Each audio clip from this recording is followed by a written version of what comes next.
In Scotland, round one, your leader is Daniel Brown at 6 under par. Shane Lowry is one shot back at 5 under. Justin Thomas at 3 under. Alex Norns with a group at 2 under par. Scotty Scheffler, it is 5 shots out the pace at 1 under. The Portland Trailblazers will continue their Summer League action tomorrow night against the Hornets. That tip-off from Vegas is at 8, and you can watch it on ESPN2. The Big Three is coming to Motor Center on Saturday. We got 5 pairs of tickets to give away on the show today. We will do so at 5. Just listen to Dwight and Chad for your chance to win. And the Mariners kick off their second half tomorrow night against the Astros at T-Mobile Park. Luis Castillo will be on the bump. That first pitch at 7:10. Rip City Drive with Dwight and Chad coming at you next. John Bladholm going to join us in the studio at 3:20.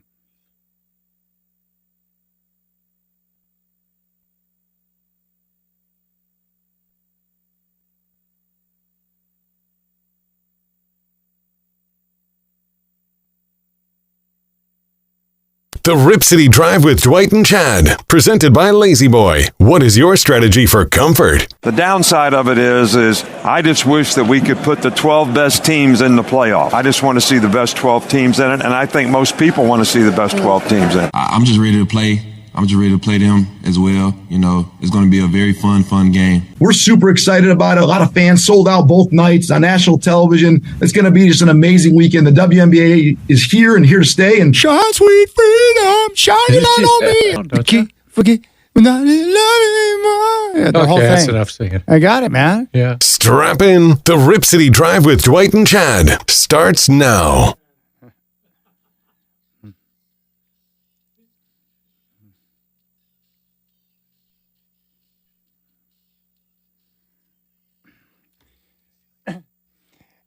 Hey, Godfather, you love me singing Michael McDonald, don't you? I like it when I kind of tell you to cut it short and you say, I got it, man. Yeah, you sure do. You got it all right. Usually when a man says anything along the lines of, I got this or I got it, yeah. Watch this, that means that something bad is about to happen. Yeah. Almost 100% of the time. And when I'm singing, that would be pretty much be the case. But he's so good. I just want to sound like him for one moment. I know. What's wrong with that? It's funny, too. It sounds better in your own mind. It really does. I mean, to me, when I do that, I'm in the car. I do that all the time by myself. I do that. I say, I'm pretty good at this. I was singing Yacht Rock. This is no joke. Night before last, just walking around the house, just doing a couple of things, and I was singing. And I know it sucks because Puppy Shots gave me a head tilt. He looked at me. Yeah. I was singing. I looked at him, and he did one of the head tilts like, I don't compute. What is this? Well, we're looking forward to the show today. John Bladholm, a good friend, is going to join us in the studio coming up in 20 minutes. But I was saddened because I got word today about the great Pat Williams, who has passed away, Godfather, at the age of 84. And Wojnarowski put this out. And I had a chance, and you've met him and spoken with him many a times. Yeah. I spoke with him probably about 7 to 10 times, but I was always blown away by him. But according to Woj, the way he put it together was nice. Pat Williams, who brought the Magic to Orlando as an expansion franchise, died at 84 years old today. He spent 56 years as an NBA executive and worked as a GM for the Magic, Sixers, and Bulls. He played minor league baseball, authored over 100 books, and ran 58 marathons. And that doesn't even mention being a father and having 19 kids. Yeah. What a man, what a life, and what a legacy. He was always so gracious and kind to me, and I always learned something from him. And he's one of those guys that you aspire to be more and to do more when you talk to someone like him because he was so accomplished. He was a one of a kind. Yeah, the entire NBA is in mourning. There's no question, Chad. He was a spectacular singular person in the history of the NBA. There was nobody like him, and a friend to all, and really knew what he was doing in basketball and in motivation. Great motivational speaker, gave speeches all over the country. He's a wonderful guy. Never said no to anybody as far as I ever heard. A terrific human being. I think what I'm going to do is go through some of the archives and take a listen and see if there's something I think it would be worth sharing. Maybe we can do that on the show tomorrow. Oh, that'd be perfect. That'd be great. You save everything. I'm sure you've got one. I do save everything. because in this business, you're always worried about being fired. Your head's going to be in the guillotine. Bye-bye, Chad. In TV, you save clips and they say it's your sizzle reel. You're going to have your own sizzle reel. And it's going to be very sizzling, too. I like that. Yeah. No one has ever used the word sizzle when they think of me. I can guarantee you that. There's no doubt about that. Sometimes you're cooked. So you're sizzling then. All right. I want to share this. I saw that ESPN put out their top 100 for the 21st century athletes, right? Yeah. I was just stunned that Bronny James has not made the list. How did Bronny not make the list? Because based on some of the things that are being written about him, I'm surprised he's not on there. Yeah. Take a listen to this. This is from The Athletic, and we've seen Bronny down at Summer League. It's been more of a struggle than anything else, right? Yeah. Is that being kind? It's been a struggle. Yeah, I think that's given him the benefit of the doubt to say he struggled. Well, there was a piece that was put out in The Athletic discussing Bronny James, and this is from Hovan Buha, who covers the Lakers. He's been out in L.A. for quite some time. And what kills me is the Lakers hype machine that continues to put out their own headlines, their own ideas of what's going on, and their own stories. Yeah. It's like propaganda, whatever you want to call it. Does propaganda be the right word? Nonsense? Yeah. Rubbish? Poppycock? I'm not so sure that somebody at Clutch Sports didn't write all these stories, and these guys just put their byline on it. Or as you would put it, bull jive? That's bull jive. All right, this is part of the Bronny piece. The offensive end is a work in progress. Bronny's been playing as a shooting guard, often camping out in the opposite corner or wing. The upside of that role is that it allows him to use his cutting instincts to find openings against the unsuspecting defenses. The downside, it forces him into end-of-shot clock situations, which have tested his limited isolation and shot creation abilities. Now, in regards to the defense, it says that Bronny has competed well defensively, especially in the California Classic, which included a 3-block, 2-steal performance against Miami. He's pressured the ball, slid it around screens, and jostled for position with bigger players. His defense is his strength and the skill most NBA evaluators tout. This is the best part. New Lakers head coach J.J. Redick, who has mentioned Lou Dort and Drew Holiday as examples of game-changing perimeter defenders the team believes Bronny can become, is encouraging his rookie to ramp it up and play even more aggressively. Quote, we want him pressuring the ball. I told him yesterday, I said, if you get blown by, if you have 10 fouls, that's on me. I want you up pressuring the ball. So now he can't shoot or really contribute offensively, but he's Lou Dort or Drew Holiday defensively. I mean, don't you think they should probably slow down before they start talking about two of the really more accomplished on-ball defenders in the NBA? We saw Lou Dort providing all sorts of problems and resistance to Luka, and then Drew Holiday is just a wrecking machine. Ask Dame, he'll tell you. Come on, man. That's so unfair to Bro. Now he has something else that he has to live up to. I know. They're setting these standards so high for him instead of just letting him kind of find his own way. But this kind of stuff gives me a migraine. Yeah. Because what you're seeing here is the hype machine at work. Lou Dort could pick him up and break him in half. Good grief. He's nothing like Lou Dort. Lou Dort is one of the more physically dominant players in the entire league. Yeah. A great defender. Yeah. That's his calling card. Mm-hmm. We don't even know what Bronny's calling card is yet or if he's going to have one. His calling card is so far he's a 6'1" off guard who goes to the corner and stands. And that's a problem. Yeah. Yeah. He's going to have a 6'1" off guard in the NBA is a problem. Yeah. At some point, he's got to be a point guard, right? Wouldn't you think? I mean, maybe you're going to say he can guard. He can defend an off guard. He can't be one. He doesn't shoot that way. Yeah, so, again, what Dwight and I have a problem with is not Bronny. No. Bronny's fine. We like him. We actually think Bronny's a good dude that was just put in a very difficult position by his father. What I don't like is the hype machine of the Lakers and, of course, Clutch, who's trying to control the narrative on every single little peep that comes out about Bronny or LeBron. Because Clutch is basically just another LeBron mouthpiece. I mean, it's a gigantic industrial-sized strength mouthpiece that is all things LeBron. Robotically controlled by LeBron. Yes. Yes, absolutely. And they should be LeBron's mouthpiece. He created them. Yeah. That's his baby. So fine, go out there and pump it out. But I just think it's total nonsense. And again, Bronny being put in a position by his dad where he's in the NBA. He's not NBA quality yet. And it's obviously showcasing himself down at Summer League. So, and he's in a tough spot because of all the expectations heaped up on top of him because of who his dad is. So he's not going to get a chance to establish and be his own guy.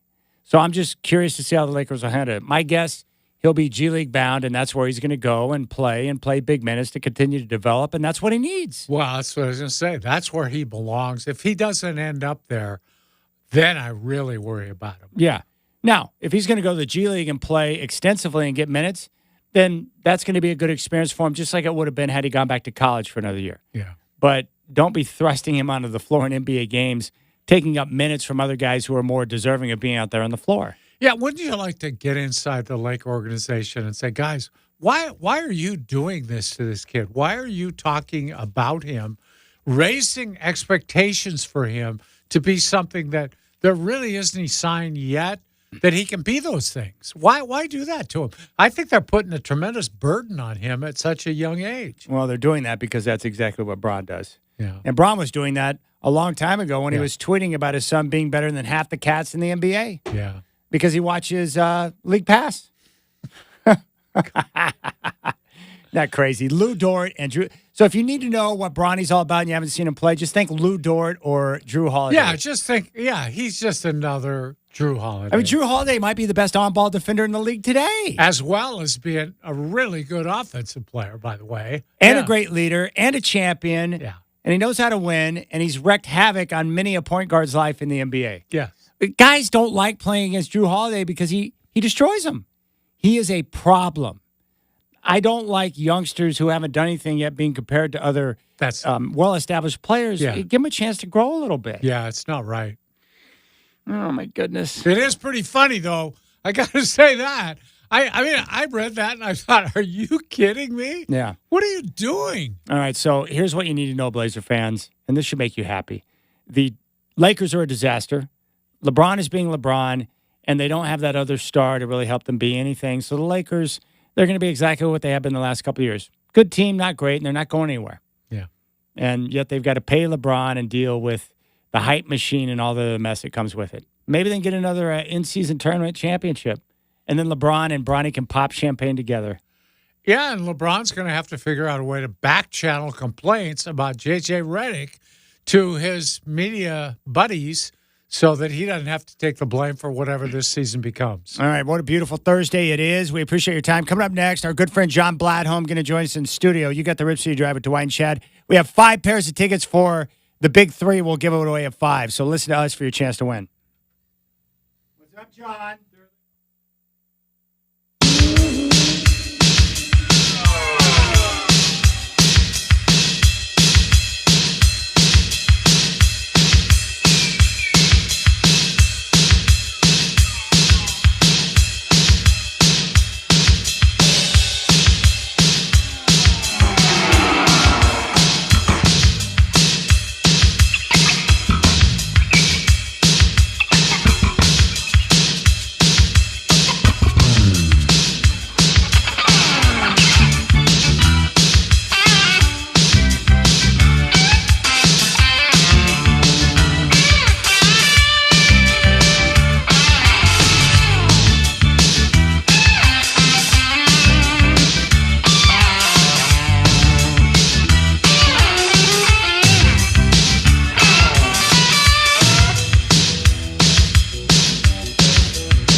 All right. Rip City Drive, Dwight and Chad. Our good friend John Bladholm is in studio, and you two guys are just blowing my mind right now because apparently there's a Lee Trevino documentary I've got to watch. John, welcome in, buddy. Love it here. Missed you guys. We missed you too. Yeah. But I Enough had of that, no man. idea Talk there about was- Lee Trevino's documentary. You both watched it last night. Neither one of us had even heard of it, but we both turned it over to see if they still had some British Open highlights going on, and stumbled on it's called Trevino on the Golf Channel. Extremely transparent. You know, you think these guys have a life of aces, and he spills it. Just family life, being a father that maybe if he had to relive his life, he would be a different type of father. Yeah. But it's worth watching. He said he went 2 years without going home, just on the road the whole time. Yeah. And I have a quick Trevino story. When we did the Save Mark shootout down in Fresno, Trevino was supposed to fly over on George Lopez's plane, and George Lopez was He's in the documentary. he's in it. And George is notorious for canceling last minute. And so here I am. Trevino's supposed to get on this airplane. I have 3 baseball players going out of an airport about 2 hours away. I call Trevino. He's at a USC football game with his daughter who went to USC. And he goes, John, no problem. He goes, doesn't surprise me. I'll head north and get on the plane with the 3 baseball players. Well, it was like Mark Mulder, just great guys. Well, they're sitting there. They don't know Trevino's going to get on the plane. So he gets on, and unfortunately, the plane flight is like 14 minutes from LA to Fresno. And he goes, we're trying to talk the captain into flying through Dallas because Trevino was telling stories after story after story, and they were all like, that was the greatest 15 minutes of my life, hearing Lee tell golf stories. That's great that you've had a chance to work with him before. He's a legend. He's a legend. I remember sitting there with him and Chi-Chi, and they talked about, you know, how poor they were, and they used to hit golf balls out of bounds on purpose because there'd be an apple field there, and they'd put apples in their golf bag because they had nothing to eat. Chi-Chi said, when we eat chicken, we eat the whole chicken. He goes, we were so poor that it was survival out there, but it was the love of the game that kept him coming back. I loved seeing him hit the golf ball with the Dr. Pepper bottle because I had seen him do that. I can't remember if it was at Peter's party or some other tournament. I saw him several times, but he made money. You know, he got to the point where he was so good, people wouldn't bet with him. So he had to go out and hit the ball down the fairway with a Dr. Pepper bottle and win money that way. And I saw him do it. I mean, he hit a ball 100 yards straight down the fairway with a bottle of Dr. Pepper. Now, figure that one out. I mean, just incredible. Really, really good ambassadors to the game for decades. Yeah. And 2 guys that you could take to any hospitality suite, and everyone wanted to hug them. Chi-Chi, you know, is the same way. Yeah, those 2 guys and a lot of respect to Peter Jacobsen to get guys like that to come up. I have another real quick Peter story. I heard from him right after the U.S. Open. I guess they're DeChambeau's being interviewed right after winning the U.S. Open. And this young guy has a great question. He said, hey, I'm riding the shuttle in today, and there was a pin flag, and in the middle of it was your signature. You know, how does that make you feel? And Bryson puts his head down, and he goes, you know, when I was 11 years old, I got invited to play in a tournament in Fresno, hit some balls, and Peter Jacobsen took me under his arm and said, you're going to be fine. And it was a group of pros headed up by Peter that gave me the courage to hit balls in front of crowds. And if it weren't for Peter Jacobsen, I'm not sure I would have be where I am today. Wow. That's incredible. Yeah, he was 11 years old. You know, you don't know that story until he gets asked a question, you know? Now, the youngster who we talked to that got to compete in the skills competition out at the Masters. At the Masters, didn't he won it. Didn't he run into Peter Jacobsen? Yes, he was there. And Peter took an interest in him because he was from Oregon. He's a kid out here in Canby who's, boy, he's going to be good, really good. Hey, John, one other movie I wanted to ask you about. I bought it, and I just haven't taken the time to watch it yet, but have you seen the Dennis Quaid movie, The Long Game? Have not, but I heard it's great. Okay, good. Have I'm you? excited about it. I've purchased it, but I haven't taken the time to watch it yet, so it's in my queue to watch. But for those of you who don't know, the film tells the true story of the San Felipe Mustangs, a group of Mexican-American youths located in Del Rio, Texas, In the 50s, the group set out to play golf at a white country club in town. Despite the prejudice, the Mustangs overcame these obstacles to become the 57 Texas State champions, and they actually built and kind of constructed their own holes to play on so they could practice and get better. Yeah, I heard it's fantastic and worth watching, but I want to clarify. That's not an invite from you, is it? It's not. You can come over and watch it with me if you want. I didn't get that. Did you? You're right. It wasn't an invite. No. I'm selfish. Have you seen it? But don't come. Don't come over. So, John, what's up? So I know that this was the big week for David Lucas, who had his golf tournament to benefit the Maurice Lucas Foundation. What are the other things you've got going on right now? Well, I mean, let's talk briefly about David. He wanted to be here, but he showed me his calendar of 12 meetings in 4 hours.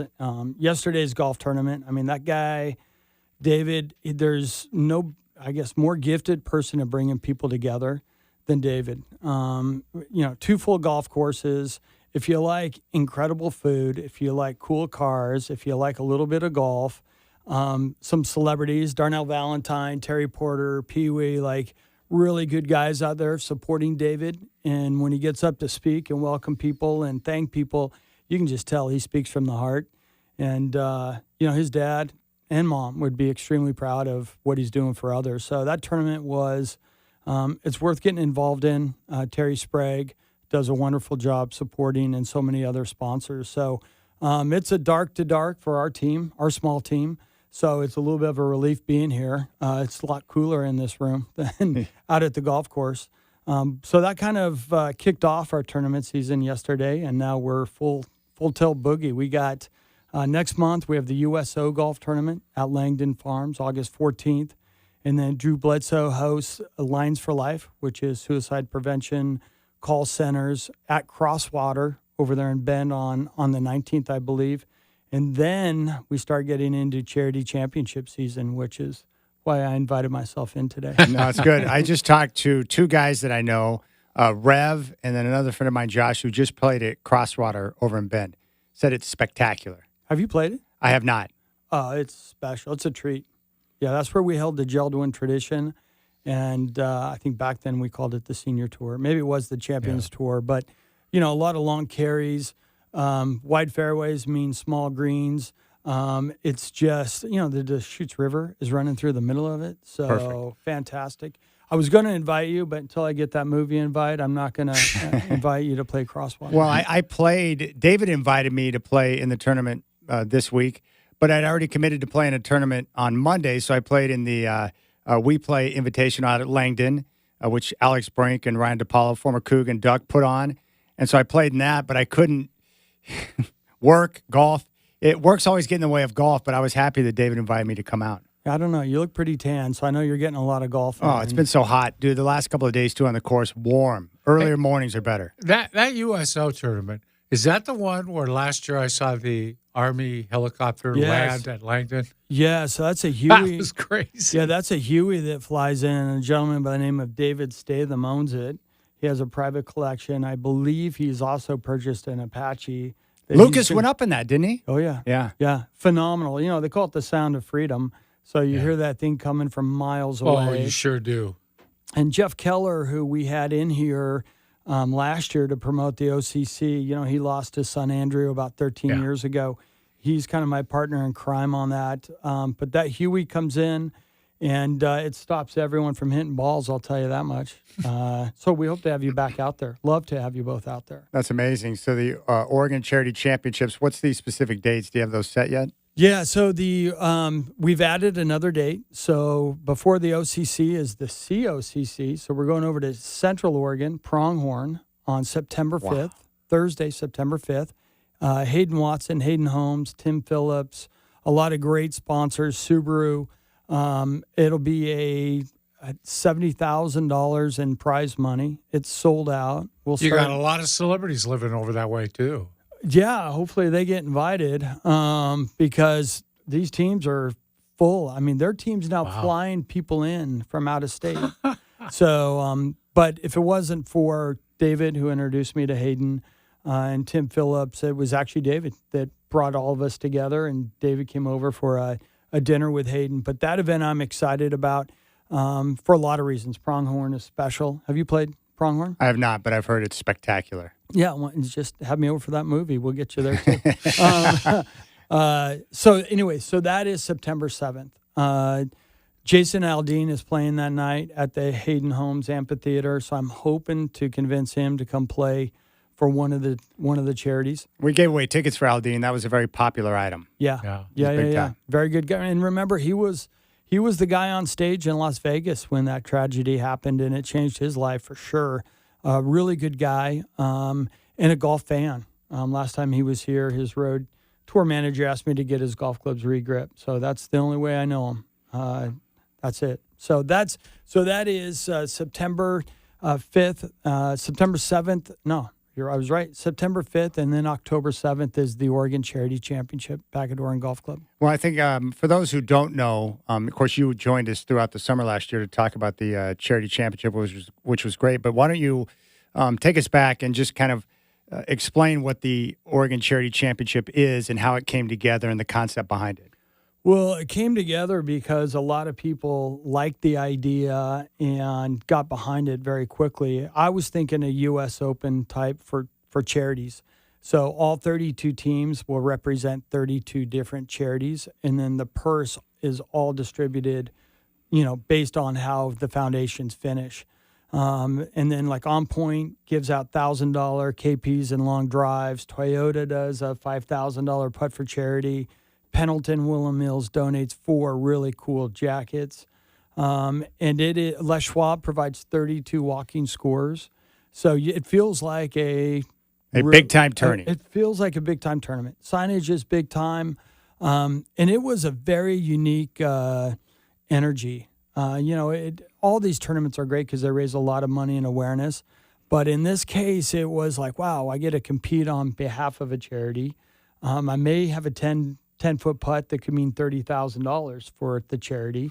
So it had other than Mother Nature pushing back a little bit. Yeah, the weather was a little stinky. Just a little bit. In 35 years of doing golf tournaments, I don't think I've ever had weather like that, but everyone hung in there to play on behalf of something that means a lot to them. So looking back over the first go-around, with everything that was involved, was it a success? Are you happy with the way things went the first time around? Beyond happy. We had 35 charities that wanted those last 2 spots. We will do that again. So between Rip City Radio and KPTV, we'll start advertising in about 4 weeks that you can go to OregonCharityChampionship.com to register your charity. And it's kind of cool to have 35 teams that you get to pick 2. One of them was the first tee, and they won 3rd place and $10,000. So, exceeded expectations. Bend is a sold out. I already have a huge commitment in Boise. We may go to Seattle, and then the Godfather was asking about a potential national one, and that's what we're shooting for. We're aiming for, a big purse, 2-hour television show on the Golf Channel and highlighting all these charities where people from all over the world can make donations directly to a charity they care about. I love it because you bring in tournament golf with the pressure of big putts and big shots, but the angle is the pressure comes from competing for these different charities. I like that angle and the way you brought that together. Yeah, you got to get off to a good start, that's for sure. And I love having walking scores. It takes any question of final scores out of play. Golf is interesting. The British Open going on first round today, and you look at a U.S. Open winner like Bryson is 3 shots behind Phil Mickelson, in terms of what he shot today. That golf course and weather, it's a great equalizer. You've played a lot of golf. Have you played over there? I have never played over there, and I have not played near as much as Chad has, because when you're in the business, you're not playing it. Well, I'll tell you the reason I asked was we had our PGA guy, Dave Coleman, on the other day, and I asked him the same question. He hasn't played over there. I want to meet somebody who's played out of one of those pot bunkers. Can you imagine? Yeah, it looks like my backyard right now, but there's a great documentary about that too, Godfather, where people show up at midnight hoping that a spot is open, and they're interviewing them in the dark with blankets on them because, like, playing St. Andrews, would be nuts. Chad and I are going over soon to do that. I'd love to be there. I want to play the road hole with you badly. Let's do it. Let's do it. Let's do it. Oh, and then last thing that I'll mention is Anthony Simons that you were nice enough to have in. His foundation is doing a really, really cool event at Top Golf. So you can either go to greenbarnevents.com or Be a Light Foundation. But for $2,000, you can get a stall of 6 people. It includes dinner, competition, holes. And Anthony, I think you remember, he lit up when he was able to talk about his foundation. Yeah, big time. In fact, I think you're bringing him back in August, so we'll get Anthony back in and have a chance to talk about the event. I love that, and a lot of I love golf, so I love to see these young basketball players start to take an interest in the game too. And I was just telling Dwight the other day where I played golf with one of Dame's relatives, and he was showing me video the other day. He had Dame on the simulator hitting golf balls. And Dame for a long time has said, I don't want to mess with golf right now because I'm focused on basketball. Because you get drawn into it. And he flushed a couple, and you could see his countenance and the excitement level. And I'm like, oh, he's going to get hooked. It's over. Yeah, I mean that's all it takes sometimes is one good shot. It's also a sport you can play your whole life. I remember I used to play with my grandmother out at King City, and she'd go, "Oh, John, I didn't hit that very far," and I'd go, "Well, Grandma, you're 88, and you can almost shoot your age, so you're doing okay." So I hope he picks up the sport, loves the sport, and is able to play it for a long, long time. That's great. How many tournaments are you involved in? We've kind of narrowed it down to probably 10 to 12, but 6 of them are pretty good size, take a lot of time, and these tournaments aren't easy they're not easy. What David does alone is just amazing. What Jeff does for the USO. We're trying to get Lorna Day, remember Lorna, with Sam Day Foundation to do a golf tournament, maybe down in Eugene. They just, once June comes, it's just one after another. So what you're saying is that, and that was my favorite part about last year, getting a chance to work with you, is you brought in representatives from all the different charities, and we had a chance to hear from them, and they shared their stories. Yeah. It was unbelievable, very touching. Yeah, it's you just, I never get tired of hearing the story. And Jeff, who lost his son Andrew, we'll find 5 to 10 minutes every time we're together to kind of just talk about Andrew. I went to his house for dinner a couple months ago, and he has a shrine up there with, the gloves that Andrew was wearing when he was killed.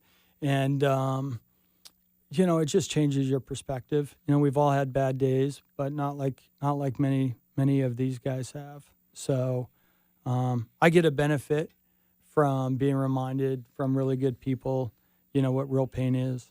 That's probably the source that continues to give you the strength to power through all the work that you do. Yeah. Because you're making a difference. Yeah, there's no doubt. And I'm looking forward to new charities this year, both in Bend and both in Portland.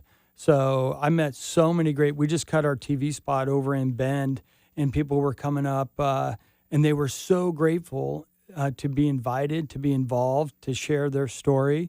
And I never get tired of that. So I think what I love the most about it is David, who illustrated it greatly. But, in the nonprofit world, when you're working for all these different foundations, there's a lot of charities out there, right? And you're working they're all competing against each other. He said it was nice to come together with the charity championships where instead of working against each other, you're working together, which changes the whole dynamic, which I thought was a great way of looking at it. Yeah, I mean, we all live in one community, right? Yeah. And so all these charities are really all doing good things. A lot of them had never met each other, so they knew of a name or of a person. So to see people introduce each other, give someone a hug that maybe they've talked to on the phone for the last 3 years, but never been able to meet in person. That the Oregon Charity Championship last year was a game changer. And hopefully it just gets bigger. I'd like to, Dwight had said, the winners from all these championships get to compete nationally. That's the vision. That would be so cool. Wouldn't that be awesome? Oh, that'd be the winning great. team goes, and pretty soon you have 20 markets that compete in this. So if you want to help, get a hold of me. Love to have anyone that wants to promote our great community here. All right. Well, if you got time, we want to keep you for another segment. You cool with that? I'd love to, but are you sure you are? Yeah, I think We'll think about it. we're Okay. down. I don't even know what your title is. How do when people ask like, who are you or what do you do? What do you say? I'm a trier. All right, we got Trier John Bladholm in studio. More with him when we come back on the Rip City Drive.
All right, John Bladholm, the trier, is in studio with us.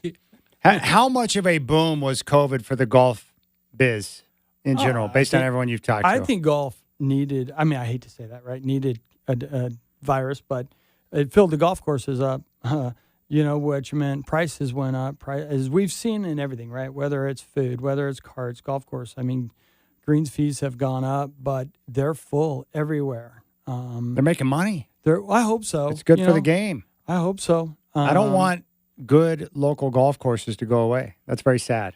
No. I mean, I'd hate to see Red Tail go away because baseball stadiums put there, to be honest. I may be in the minority. But No, you're not. I'm in the same boat. Dwight disagrees vehemently, but I'm with you on that because the way I look at the city courses, if they give one away, then they might consider doing it to another one. And I think public golf access is critical.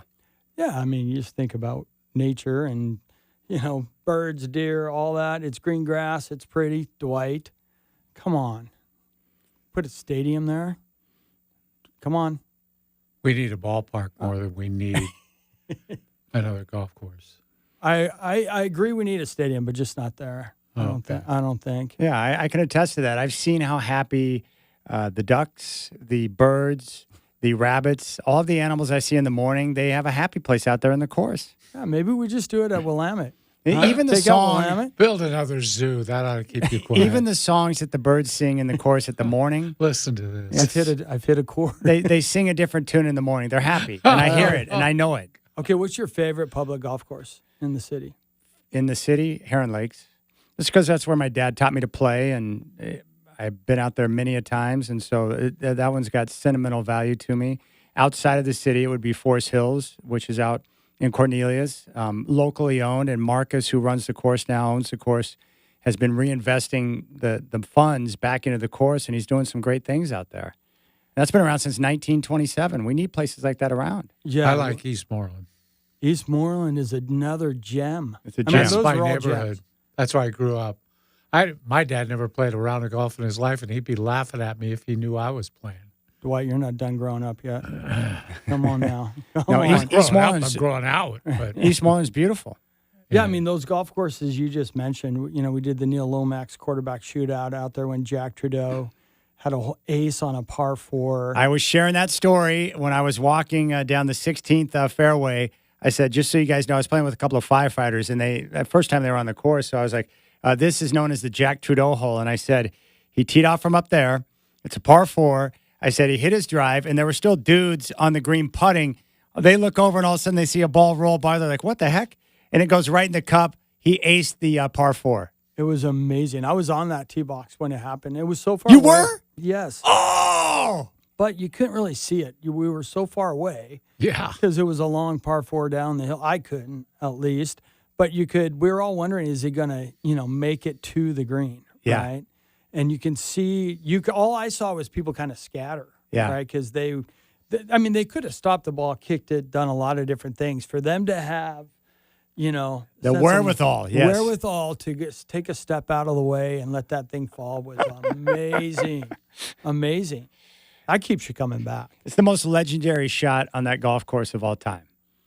Yeah, I would have to say so. When we did the Fred Meyer Challenge out there at the reserve, Chris, the head pro there, he's lefty, and Peter had hit it in the water. Maybe it was a gelled one tradition now that I'm thinking about it. And on TV, he hits like a 3-iron to show how tough the shot was, and he made it. But it wasn't in competition, but it was on film. And we still talk about that, too. That's so even Portland's better. blessed. Yeah, it's on film. That's better than in competition. Yeah. Yes. That's video that's going to stay forever. That's great. Yeah, it's awesome, man. And we're fortunate because every year I look around and Oregon's ranked near the top in the country in terms of access to local golf courses. We have a lot of good golf out here. Well, and I mean, you look at Bandon Dunes and where it lies, and you look at Central Oregon and what it has, and across the river you have Royal Oaks, which is one of the greatest. Beautiful course. Beautiful, and a players' golf course, and so. But I remember a guy in Fresno. I go, man, how do you grass down here? It's so green, and he goes, John, you're from Portland. If you can't grow grass in Portland, you got more issues because you get rain, a little fertilizer, you have good soil. So you know. How old were you when you started playing golf? Who got you started in the game? My grandfather.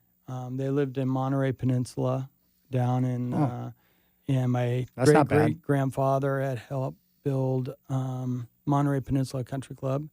And I had the attention span of a gnat, which I still do.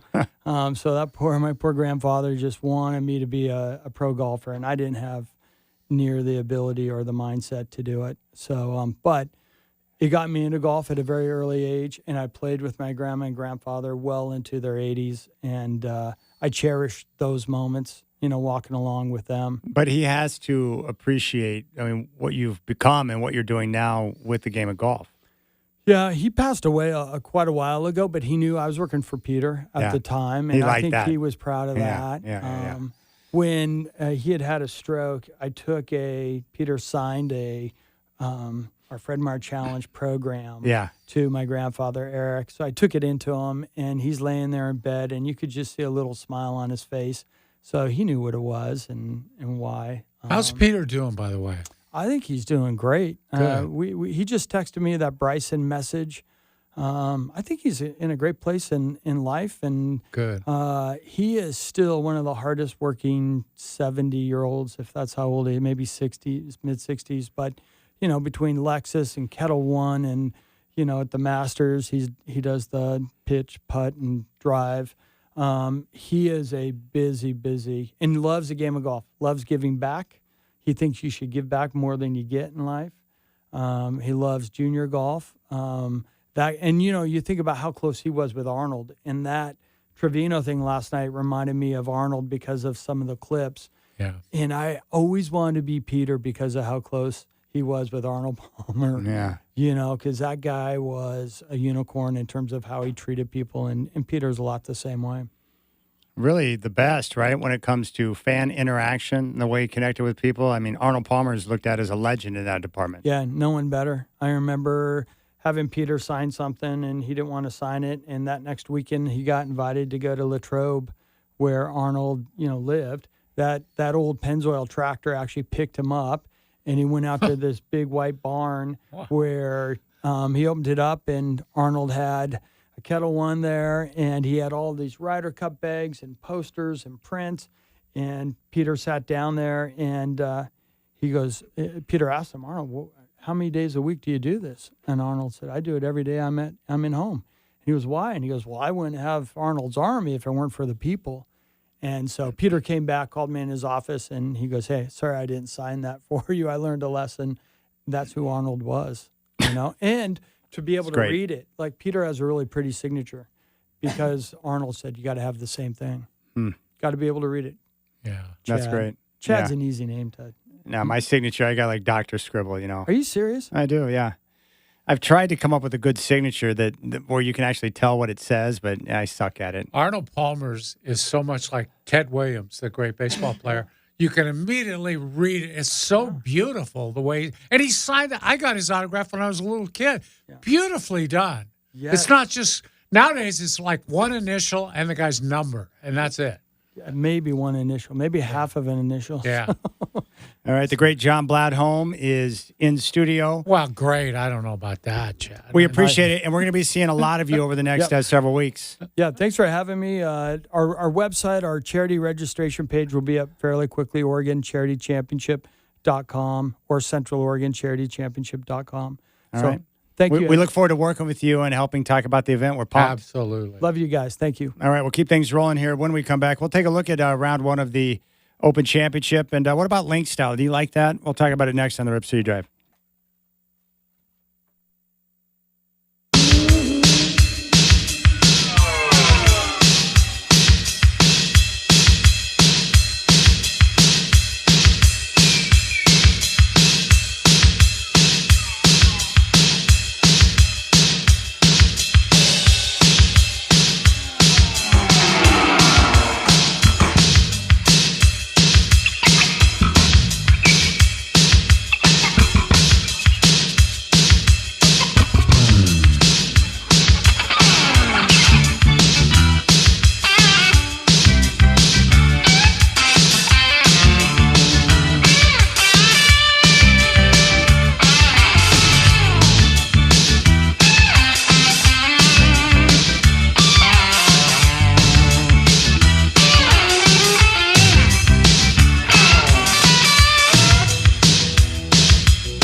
All right, what's going on, my friends? It's now 4 o'clock. Chad here.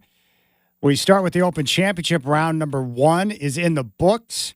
Your leader is Daniel Brown at 6 under par. Shane Lowry at 5 under. Justin Thomas at 3 under. Alex Noren is in a group tied for 4th at 2 under par.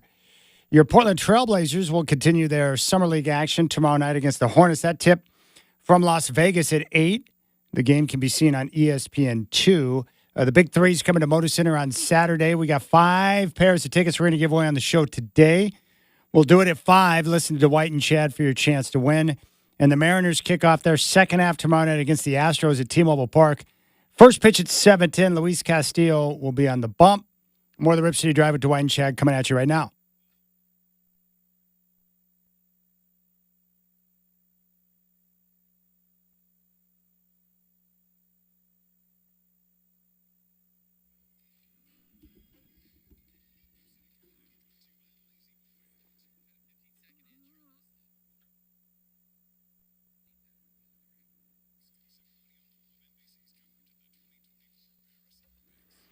Hey, Godfather, what were you just reading about the Rookie of the Year betting in the NBA? That more wagers have been placed on Bronny James than anybody else? Yeah, this is from, that noted non-biased news source, ESPN. And they're saying that although Zach Edey remains the favorite to be Rookie of the Year, more money is being bet on Bronny James to win Rookie of the Year than any other player at any of the sports books. 1 out of every 4 bets is coming in on Bronny. God, are you kidding me? Well, they must be playing it just because you get long odds on It's it. long. It's like 250 to 1. Yeah, that's why they're doing it. Because you put down a few bucks, you get a chance to cash in big time. You're just throwing your money away. It's a sucker bet. Well, They can make it 1,000 to 1. I love how everyone talks about how something's a sucker bet. People make sucker bets every single day. Yeah, I know. You, They're still you sucker put together bets. a 4-team parlay. That's pretty much a sucker bet. Yeah. 3-teamer, heck, a 2-teamer. They're all sucker bets. But that's why you do it. It's like you get some at 250 to 1 or 300 to 1. Put a couple of bucks down there and see what happens. And heck, they probably figure with LeBron's influence and the hype machine of ESPN and Clutch that they might actually have a good chance to win their money. He might work his way in with the efforts of his father as being Rookie of the Year. Possible. He plays the entire season in the G League, and he still wins NBA Rookie of the Year. That would be impressive. That's something LeBron could pull off right there. He's pulled off everything else. Oh, yeah. Handpicked his coach, who was his podcast partner. Got his son a 4-year contract. Got paid again. He's calling all the shots down there. And he's got Adam Silver wrapped around his finger. There's nothing LeBron can't do. And he's got his hype machine out there trying to convince you that Michael Jordan wasn't as good as we think he is, so that he can be known as the greatest of all time. He's hard at work. He might get Bronny into the top 10 all-time NBA players before he's all said and done. That'd be almost magical if he could pull that off. Well, he's already got J.J. Redick talking about how he's Drew Holiday and Lou Dort. What's next? You love that stuff, don't you? Gosh. Hey, It's amazing to me. And what's your take on link-style golf courses, Godfather? I don't like them, Shad. I love the beautiful courses we have here where they work so hard to make everything green and lush, fair, trees. Love trees on golf course. Don't like getting stuck under one of them or hitting one of them, but they beautify a golf course. Whereas on the links courses, you see a lot of weeds and high grass, and there are always someplace too where the weather's lousy, and you get the high wind. And I'm not for. I wouldn't be anxious to play them, and that includes Bend and Dunes. I've no real desire to go down there and play. I know they're great courses for people who are good players or really want to try it, but Has Nancy been down there? no, not yet. She's going to go, but no, not yet. She wants to play, I know. Yeah, links is not my preference. I'm sure it has something to do with where you grew up playing golf and the Right. type of courses you're accustomed to. It's not my favorite or the style that I prefer, although I do like watching it on TV because it's so wildly different. Right. And with yeah. the weather conditions, even Bryson was talking about that today. And Bryson struggled a great deal. I think he's at 5 over par right now. Wow. Well, he was talking about the weather conditions and how the wind and the impact of that really changed everything for him. And it's tough. Well, especially he's used to hitting the ball high and far. Yeah. And in the wind, you got to keep the ball low. Yeah. Even Tiger Woods, +8. He's probably going to miss another cut. Yeah. I think lefty's at +2. And then you look at the leaderboard right now, right up there near the top. How about Alex Noren, a guy that PGA Dave mentioned? He's at 2 under par, tied for 4th in a big group. Daniel Brown at 6 under, Shane Lowry at 5 under, Justin Thomas at 3 under. And I have a feeling, depending on the weather, that the carnage is going to continue because the conditions over there are tough. Chad? 1 under par. Oh, he's in a good spot. I think Thomas, too, would play well over there because of the way he can manipulate the ball. He's pretty good. Yeah, so Scheffler right now, 5 shots back after round 1. He's in fine condition. Yeah. If he continues to play well. But you've got to be precise. You've got to be creative with your shot making, and you've got to go about it a different way. It's just a different style of game. And I like watching it because I've never played on a course like that before. Yeah. I mean, the pop bunkers are unreal. Those things are like gigantic craters. Yeah. Watching guys hit out of that is fascinating to me. Yeah, they're I mean, a guy's in over his head, literally, when he's in one of those in many cases. I think the main reason why I'd like to go over and play St. Andrews is not so much for the style of golf, but just the history and the tradition. Sure, yeah. To be able to walk the course where so many greats have and to come up on some of those challenges like the road hole and everything else, like that would be a trip to be able to walk that course. Did you see those shots of Troon today where guys were teeing off and a passenger train was going by like 50 feet from them? Yeah. Fascinating. Amazing. You don't see that. Yeah, I don't know what to say. Yeah, Scheffler, I would expect him to make a move. Adam Scott is at 1 under par. And then Xander Schauffele is sitting there tied for 4th at 2 under. And, you know, he's got great ball contact and control, so we'll see what he can do. I don't know. I have a feeling the weather in the course is going to put some big numbers up on the card, and some guys are going to get caught up in the carnage. It's unavoidable. Yeah. What I don't like is when it's over there, the hours in which the tournament is on for viewing. Yeah, somebody asked me last night, do you wake up early in the morning to watch that? No, I don't. No thanks. But the good thing is, depending on what channel you have, like I record that stuff, I can go back and watch. And they Golf Channel usually has everything rerun in the evening, so you can pick it up there. And they have really good, like studio commentators, guys at the desk who are really good. Brandel Chambly he's really good. Yeah. You like him? You like Chambly? Yeah, there's something about him I like. There's times where I like him, and there's times where I think he's kind of a knob. I like that he has opinions. He's not afraid to express them.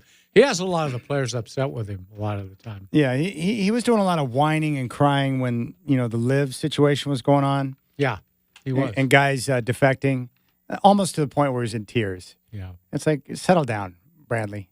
Just settle down a little bit, please. And now we're in a position to where the PGA and live are about to merge. So, I don't know. It's going to be interesting to see how things can continue to shake out. But I have no feel for who's going to win the tournament. I have no idea. My guess is Daniel Brown will not be at the top of the leaderboard when it's all said and done. Neither will Shane Lowry. And my guess is Justin Thomas will probably fall back as well. I think Shane Lowry has won it once, hasn't he? I think he won it a few years ago.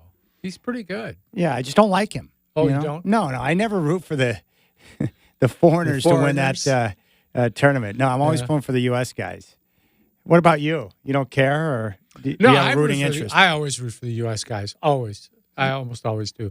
I always kind of like Shane Lowry. He's a normal-looking human being. He's not one of those superhumans. Well, give me an example. You talking about like Bryson when he was beefed up? Yeah. Well, even, gosh, there's some of those guys that are very tall, lanky. Man, what an advantage that seems to be. I think it's a huge advantage. All right, Shane Lowry. He won the Open Championship in 2019. Yeah. Yep. He's got his major. And just like Tiger, he'll be able to have the choice if he wants to continue to play in the tournament until he's 60, right? Yeah. I have that, and you don't. He's got 7 professional wins. Yeah, he'll fall off. Scotty Scheffler, the key for Scheffler is just to make sure that nothing bad happens tomorrow. Don't, card a bad number. And if he's within striking distance with the consistency of his game right now and the way he's playing, if he's within a couple of strokes, he could be in a position to make things happen on Sunday. That's kind of what I'm looking for. Yeah. I'll pull for Scheffler. I like him. Bryson's my number one right now, but I don't think he's going to be in contention now after what he put up in the first round. It'd be hard to see him recovering from that. But the problem is his game and the way he plays is not suited for that style of golf. Yeah, I don't mean to turn you into a living scoreboard, but what about Rory? Hey, can you find him real easy? I don't think he played very well in round number one either. I think he's sitting there like 5 over or 7 over. Do you like Rory, Godfather? Are you a fan? I kind of do. I never did until the last couple of years. I sort of respect the way he fought for the PGA. I do. He stuck by the PGA. But you actually like his comments that he was talking about the other day where he changed his phone number and shut it down after the U.S. Open collapse, right? Yeah. He didn't want to hear from anybody or anything. He just wanted to get away for a while. But don't you get that to an extent? Where he's like, I don't need this. Absolutely. Nobody was going to make him feel better after that. There's nothing you could say. Yeah, +7. Just one shot better than Tiger. He's not going anywhere. He done. He done. He go home.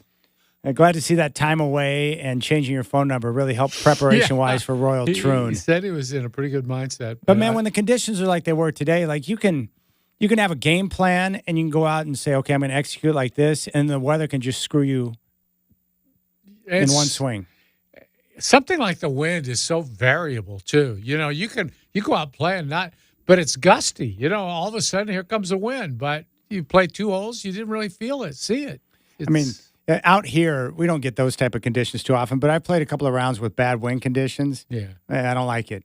It messes with your mind. It's tough. It's really hard. How about even when it affects your putting? That's when it's really bad. Yeah, when you putt the ball and the wind is pushing against your ball. That's not even fair. No, because putting's hard enough as it is. I don't need wind to alter my ball after I connect on the putt. Well, and, it's hard enough to read a putt before you hit it, but then you got to read the wind on top of that.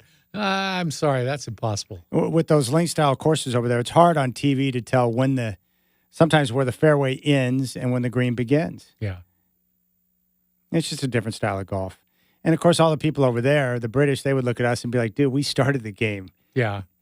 Yeah, we're doing it right. You guys are crazy. They think we're crazy. You guys are crazy. Yeah, you're playing on your front lawn. We're playing in a cow pasture, which they are, kind of. It does kind of look like a cow pasture. It does. It's terrible. And those greens are big, too. The putts and the greens, it's difficult. If I played Royal Troon, I would get destroyed. I might quit golf after that round. I don't need that in my life. Some of those courses are so hard where I'm like, I don't even know where I would begin on that. Well, it's hard enough for you to deal with it. Can you imagine some guy who's a scratch golfer, accustomed to having a chance to be under par, and you can't? I mean, you're 7, 8 over. A guy like Tiger, God, how bad can it be to be 8 over? Oh, my gosh. That's painful. How hard do you think it is for him to accept his physical limitations now? It's got to grind on him, right? It has to. Yeah, I'm surprised he's not embarrassed, maybe, because he's so much better than that. Well, to know what you want to do and having had once the ability to do all those things, but now your body won't allow you to do what you know you need to do to make it happen. That's got to be – because he's a legend. He's unbelievable. And to not be able to execute like that's got to drive him crazy. It's Dave Coleman constantly talks about him being on the Seniors Tour and playing out of a cart, which he'd have the right to. There's a lot of people who don't think he'd ever play out of a cart. But he wants to win bad enough. I'm guessing he would play out of a cart. Okay, we'll come back. We got more news on Rob Manfred. Oh, yeah. Yeah. Mr. Baseball. Yeah. Mr. Baseball, Rob Manfred. And then we'll hear from Dwight. You've got a player, your favorite player to watch aside from Klingon so far at Summer League. Yeah. Someone that's caught your eye. Yeah. All right, we'll get to that next. You got the Rip City Drive. Don't forget, we got tickets we're giving away for Big 3 coming up at 5.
song.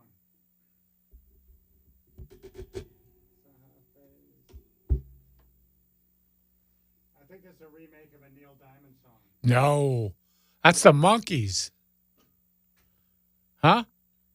Yeah, but the Monkees did the song, right? But this isn't.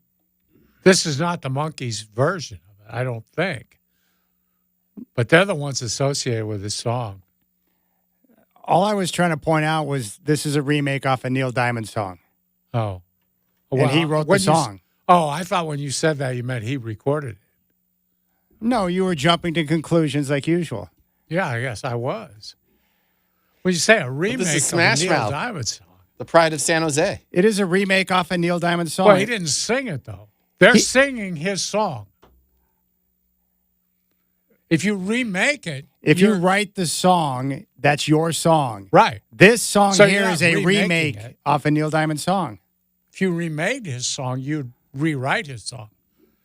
If you remake it, you're singing. Okay, I'm not going to get into an old man argument over semantics with you today. you're I'm always not gonna doing it. Fall back on age. Okay, That's always let's the go way back do to it. semantics. No, let's talk about age. Yeah, or maybe you want to just talk about correct. Well, you're the one that's English. half asleep over there thinking you know what I said. Who wrote the song? Who wrote it? I don't care who wrote it. It's a monkey song. Anybody? No, it's not. you If it's play written that- by Neil Diamond, it's a Neil Diamond song. Oh, okay. Yeah. Isn't it? Yeah, you play that for somebody and see if they say Neil Diamond or the Monkees. Well, I care about who writes the songs, and I know who I writes know the songs. you do. Okay? So, yeah, if you write the song, that's your song. Oh, okay. Is it not? I'm just telling you, it's the monkey song. Okay. They're famous for that song. Just like so many other people are famous for a song and nobody even know who wrote the song. Well, it's not my fault Other that than people you don't did. look up. You Yeah, know- of course you I know. always know who wrote the song, but nobody else does. Well, it's important to know who writes it. Some Why? people don't even because people who write and perform their own music or who write songs, I give them more credence to their work and what they do. Okay. Now, I like the Monkees too. I don't have any issue with the Monkees. They're great. But I'm saying there are a lot of great songwriters who are behind many of songs, and there's a lot of groups out there now or artists who don't even write their own stuff. Yeah. There's a lot of them. Always have been. Yeah. Okay. Are Sinatra you didn't write cooled his own down songs. now? Are you cooled down so we You're can the move one on? that went off. You totally went off on me on that. It's gonna be Shacker. better tomorrow when it's Yacht Rock Friday. You want to settle this debate? Who went off on who? You and I were having a conversation. He jumped in on our Yeah. conversation. If Michael agrees, You butted in on our if conversation. he agrees with me, it'll be the first time anybody employed here ever did because you're the boss and they agree I with know you. it as I a, am not the boss. a monkey song written by Neil Diamond. If there's a Neil Diamond version, I've never heard it. And I Thank always you. look at it as Smash Mouth covering a monkey song that I know is covered by Neil Diamond because I'm such a nerd for the Monkees. Okay. I don't think I solved it. I I, can think accept I that. think that was right down the middle. All right. Anything else you want to add to that discussion? Wise one? No, I'm good. I'm good with it. Okay, good. Got a question that came in. Actually, a couple of players that were brought up or mentioned in regards to the Summer League. Justin Minaya, Bryce McGowan. What have you thought so far with those two and their play in Summer League? I think Manaya's pretty much a borderline NBA player. Maybe hook on with somebody and get a year or two, but I don't see him as a real factor. I liked what I saw from McGowan's. I told you that the other day. But see, he's got 2 years in the league, even though he hasn't played much. But when a guy's hung around the league for 2 years and shows up in Summer League, you expect him to be a little bit more confident, a little better, a little smarter than the average Summer League guy. He's been good for their team. He's really, I think he's been the most help on that team for Klingon. He's really been a guy he could depend on. With his experience, Yeah. a little more playing time, he can get things done. Yeah, and you get smarter when you play in the NBA. You kind of learn how to play just from practice. And he's shown that he knows when to just put his head down, go to the basket, and dunk on somebody. All right, I want to run this story by you in regards to Rob Manfred.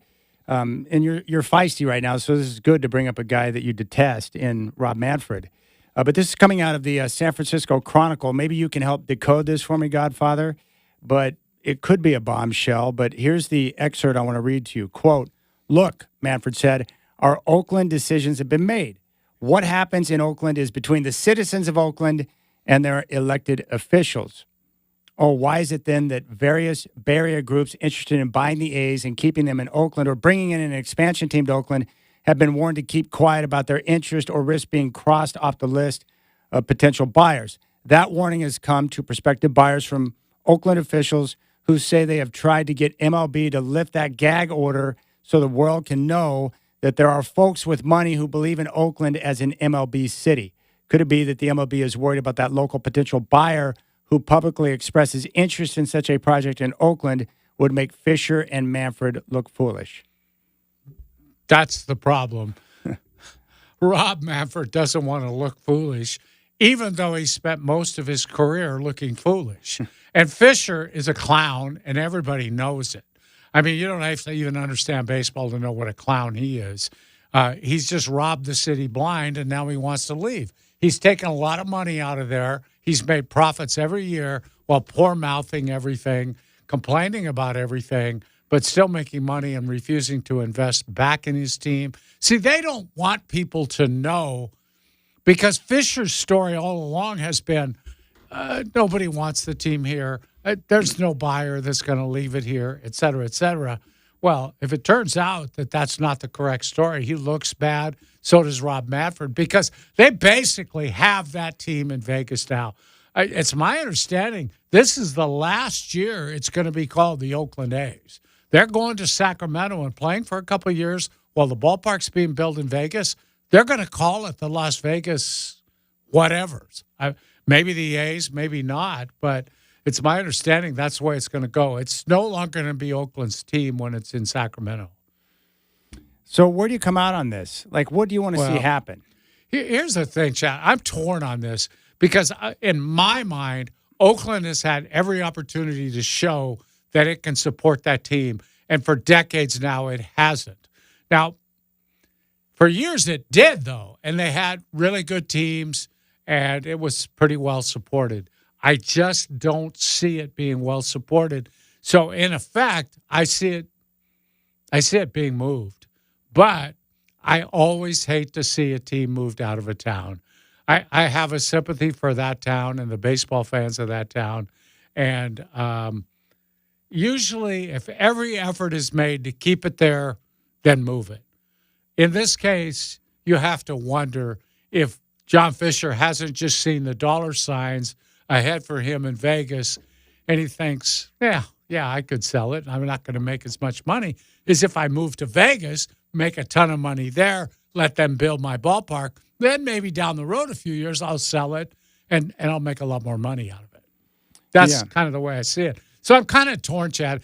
I don't see Oakland as a big league city anymore. It just doesn't seem like they've had every opportunity to make improvements on the ballpark. Look, I understand the whole argument. We shouldn't be publicly funding stadiums for billionaires. Okay, I get that argument. The fact of the reality is, if you want a team, build a ballpark. That's the reality of it nowadays. If you want an NFL team, build a freaking stadium, okay? Don't expect the billionaire to do it, because he's got other cities that are willing to do that. Just like every other city, but Portland has built publicly funded stadiums for teams. We never do here. The last publicly funded sports venue was Memorial Coliseum. It is just about the only publicly funded one. Yeah, you don't want to build it for a rich owner. Okay, you don't get a team then. It just comes down to whether or not you want a team, right? I mean, you know how it is. If you want a team, you better do that. The Giants built their own. Paul Allen built his own. Diamond Project, they want to build their own. I'll tell you this, the league hates that. They don't want anybody building their own. They want owners to continue to be able to go to the government and getting new ballparks. Well, of course they do. Now, did Paul fund the entire Rose Garden by himself? The arena pretty much himself, yes. The parking thing, I think the city ended up contributing about $25 million worth of infrastructure improvement, parking. What a bargain for the city, because as much as we can say Paul Allen owns that arena, Portland really owns that arena. I mean, it's not like it hits a trailer pitch to the thing and pull it up to Seattle. It's Portland's arena, and it's not just for basketball. How many different events have they held in that facility over the years? Everybody, whether you're a sports fan or not, has had occasion to go into that building for one reason or another. Yeah. Now, Paul, when he built the Seahawks Stadium, he used taxpayer money to help him with that project. They got a bond measure passed. And I don't blame him. I wouldn't pay for it if I could get the city to do it. I'm just saying, I believe there are reasons for cities to get involved in doing that because the value that sports has in a city. I agree with that. I also simultaneously agree that billionaire owners getting over on the people and getting taxpayer dollars to build their stadiums it's crazy. It's crazy. I understand the value in sports, so I'm willing to step up and contribute tax dollars to do it. But and whether you like it or not, Chad, it's just the way it is, you know? There's a lot of things I don't like, but I go along with it because I'm like, well, you have to. Don't you? I mean, what choice do you have? You don't want to go to a game and pay $10 for a bag of peanuts. But if you want that bag of peanuts when you're at the game, that's what you got to do. But at the same time, if there's someone that's like, screw that owner, I'm not going to contribute tax dollars so he can build a stadium when he's got many billions of dollars. Right. I can understand why you would say, like, screw you. Yeah. You've got the money to do it yourself. That's what happens, and that's why cities don't have teams, you know. And you make your choices. Portland's never had political leadership that can you ever remember a politician in Oregon saying, God, we got to get an NFL team. We need a baseball team. That's never going to happen. If Paul Allen hadn't built the Moda Center, the Rose Garden, the Blazers would be gone. They'd be history. There's no way the city would have pungled up enough money to build a new arena. Right. And the Veterans Memorial Coliseum wasn't going to last very long as an arena. No, I wish that we had leadership that cared more about sports. Yes, I do too. It's important. We've seen the value of it. I love sports, so I'm willing to vote in measures where tax dollars will contribute to stadiums because it brings great value to my life. Yeah. It means something to me. Now, if you don't care about sport, then, you're just going to tell them to pound sand. I get that, too, but it matters to me. Yeah, it's good. I think it's good, too, it's good for the psyche of a city. We've all seen what happens in towns where their teams are winning and everybody's excited about it. It unites people. It brings people together. All right, next item up for bids. You actually brought this up. You and I have been following Klingon and his play at Summer League, which has been terrific. And, the Blazers may have discovered themselves quite a player in Klingon, and we can't wait to see how the rest of his game translates to the NBA. But aside from Klingon, you really like what you've seen from Reed Shepherd, who was taken number 3 overall by the Rockets. What are you seeing in Shepherd? Chad, it's like, how I don't pay any attention to college basketball. So when these guys come in the draft, I don't know too much about them. And I didn't know a lot about Reed Shepherd, but having watched a couple games in Summer League, I would have probably taken him number 1. I love this guy. And I didn't know anything about him until I looked him up after I watched him play. This guy only started 5 games at Kentucky. 5 games. That's all he started. He was the national and the SEC Freshman of the Year. I mean, he led the nation in three-point shooting. He shot 52.1% from 3. He can really shoot it. All you have to do is watch this kid play for 5 minutes, and you can tell he is a professional shooter. He can really put it up. Beautiful form, knows how to get his shot off, nice-looking jumper, can hit from 3, medium range, whatever you need. And he is a defender, too. That's what they're saying. He averaged 2.5 steals per game, very opportunistic defensive player. And this is another thing I didn't realize. His father, Jeff Shepherd, played at Kentucky also. His dad was the most outstanding player in the 1988 NCAA tournament. I don't even remember that, but he was. And then he went on to play for the Atlanta Hawks, his dad. So it's another kind of father-son thing. I don't think I knew. I'm not sure I knew that. Remember Jeff Shepherd? No. I don't either. But I got to admit, I'm not much of a Kentucky. Kentucky's had so many moving parts to its rosters. Guys play there 1 year and leave that I haven't paid much attention. I see them when they come into the league, and that's... I'm trying to think of who the most notable Kentucky basketball players that I can think of off the top of my head. I don't know, Jamal Mashburn. I can't think of a. There's not a Kentucky player that stands out. Oh, it'd be what's his name? Rex Chapman. When I think Kentucky, that's who I think well-known. of. Yeah, Sam Rex. Bowie, Rex Chapman. I think you'd also go to DeMarcus Cousins. I think was Kentucky. He was good. Yeah, and more recent, Anthony Davis, Right. DeMarcus Cousins. But for me, growing up, it was Rex. But they didn't have enough time to stamp themselves as Kentucky players. They were there and gone so fast. They're just king of the one and dones. Yeah. Wasn't was it Devin Booker? Did he play there? I hate it when you put me on the spot like that. Oh, I figured you're an encyclopedia. I figured you'd know. Yeah, Pat Riley. Good one, Shacker. What did he play? Booker was Kentucky. What, Yeah. Pat Riley played at Kentucky? Yeah. I didn't know that either. Adolph Rupp he played for. What? But I didn't follow. I mean, in my defense, I didn't follow. Pat Riley as a player is before my time. I know Yeah. Pat Riley, the coach. Yeah. That's how I was That introduced was to a him. long time ago. I think he played for that. Isn't he? Didn't he play? I think he played for that Kentucky team that got upset by Texas Western in the NCAA final. I'm trying to think who I else. think he might have been on that team. There are a lot of guys like that, like Jerry Sloan, the player. I didn't know him because he was before my Evansville. time. He went to Evansville. The Aces. And the only reason why I remember Mike Dunleavy Jr. playing basketball is because there was a few games like in the late 80s, early 90s where he did player coach for the Bucks. And he played in a couple of games. And he looked like an older guy on the court handling the Mike rock. Sr. Yeah. Yeah. That was impressive. I remember that. That was kind of a big sports story on CNN headline sports back in the day. That was back after he messed his back up. He got his back hurt on an airplane.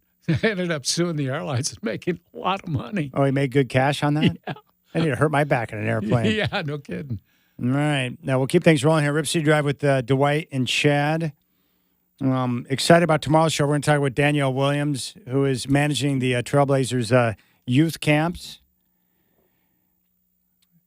And we've got 5 pairs of tickets. Is that right, Shacker? 5 pairs of tickets for the Big Three we're going to give away coming up at 5. So your chance to go see some big-time stars out at the Big Three on Saturdays coming up at 5. We'll talk some food next. Some of the mashups. I want to ask you, Godfather, if you're down with some of the mashups we see at these minor league ballparks and the fair. Yeah. You got the Rip City Drive.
All right. Usually once a show, Dwight and I will get in a spicy little spat about something. And today we stumbled upon, because he interrupted a conversation between Shacker and I about music. This is the version that I'm most familiar with. Take a listen to this, Godfather.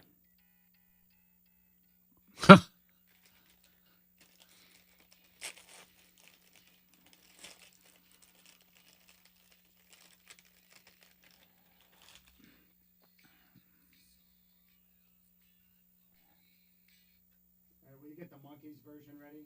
Will you get the Monkees version ready?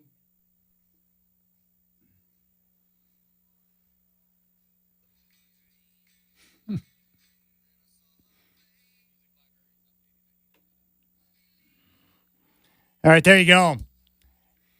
That is the Neil Diamond version. That's a country version. He originally intended it to be a country type song. Yeah, sounds like it. What do you think about Diamond's version? Yeah, I don't like it. You don't like it? No. All right, so the question is, if someone writes a song, whose song is it? So you don't believe that Neil Diamond wrote the song, the Monkees recorded it, but you don't think it's Neil Diamond's song? No, I think the Monkees made it their song. It got all that play on TV over and over and over again. I know, but I'm asking you, whose song is it? Is it the Monkees or is it Neil Diamond's? I think if you played it for anybody, they'd say it's the Monkees song. Okay. Who makes the most money off the song if it's written by the artist? I don't know. Who does? The artist who wrote the song. They get the royalties on it. It's their song. I grew up listening to Neil Diamond's greatest hits, so I'm more familiar with the Neil Diamond version than I am the Monkees version, although I'm familiar with both. I don't think he even sounds like Neil Diamond doing that song. He's too country. He sounds like he's trying to be a country singer instead of...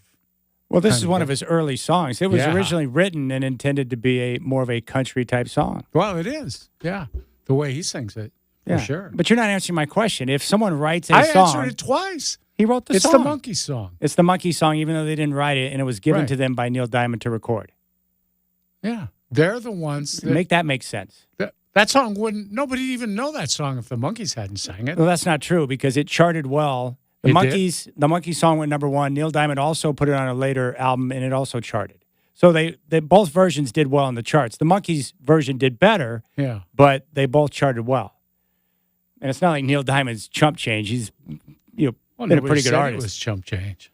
I'm asking you, if a group or artist writes a song and it's their song, how can it not be their song? If somebody becomes so famous for that song, like the Monkees did for that song, it's like Last Train to Clarksville. That's their song too. I don't care who wrote it. You don't care who wrote it? No, I don't. I could care less who wrote it. Why should I care who wrote it? I don't care. I like the song. You don't care? Why should I care? Because the genius of the song came from the person who wrote it. I don't care about I like the song. I like them singing. No, wait a second. No, that's not true. Now you're full of crap. I don't like him singing. Oh, my gosh. I like them singing. Oh, my gosh. Listen to me. You care about who writes songs because you care about the history of the music, where it came from, and the people that put it together. Now you're telling me you don't care. Well, you're full of crap. I like the You tell song. me all day long about how much you enjoy the fact that people that write music and how the songs come together, and now to try and prove your frivolous point, you're like, oh, I don't care who wrote the song. What? Chad, oh my I gosh. like the song, and I never once cared or asked or looked to find out who wrote it. Never once. You do that. That's your thing. I don't do that. I don't care who wrote that song. It's not about my thing. I understand that, but you're acting like you don't care who wrote the song for anything. Well, I told you I don't care who wrote that song. Monkees did it. They're synonymous with it. I'm not just talking about this song. I'm asking you about any song. You don't care about the story behind the song and who wrote it and how it became to be? I don't care nearly as much as you do about it because I don't research these things. I don't go down the rabbit hole of trying to find out who wrote it and all that. I don't do that. All right, enough of that nonsense. Give me some of the Monkees.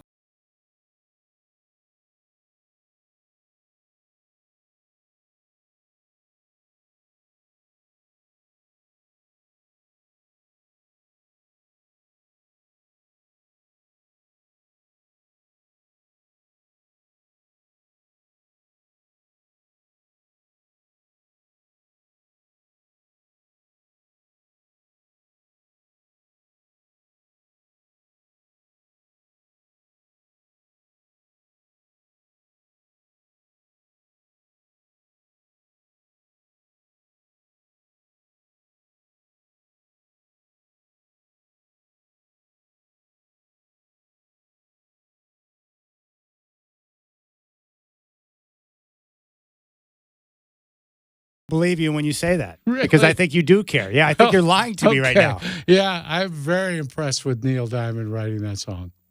Are you happy? No, that's not what I'm talking about. I'm talking about any type of band or any type of music. You always take an interest I in the was talking backstory about on this songs that have been song. written. This I'm talking about song. music in general. You don't care about who writes songs? I care more about the song than who wrote it, for sure.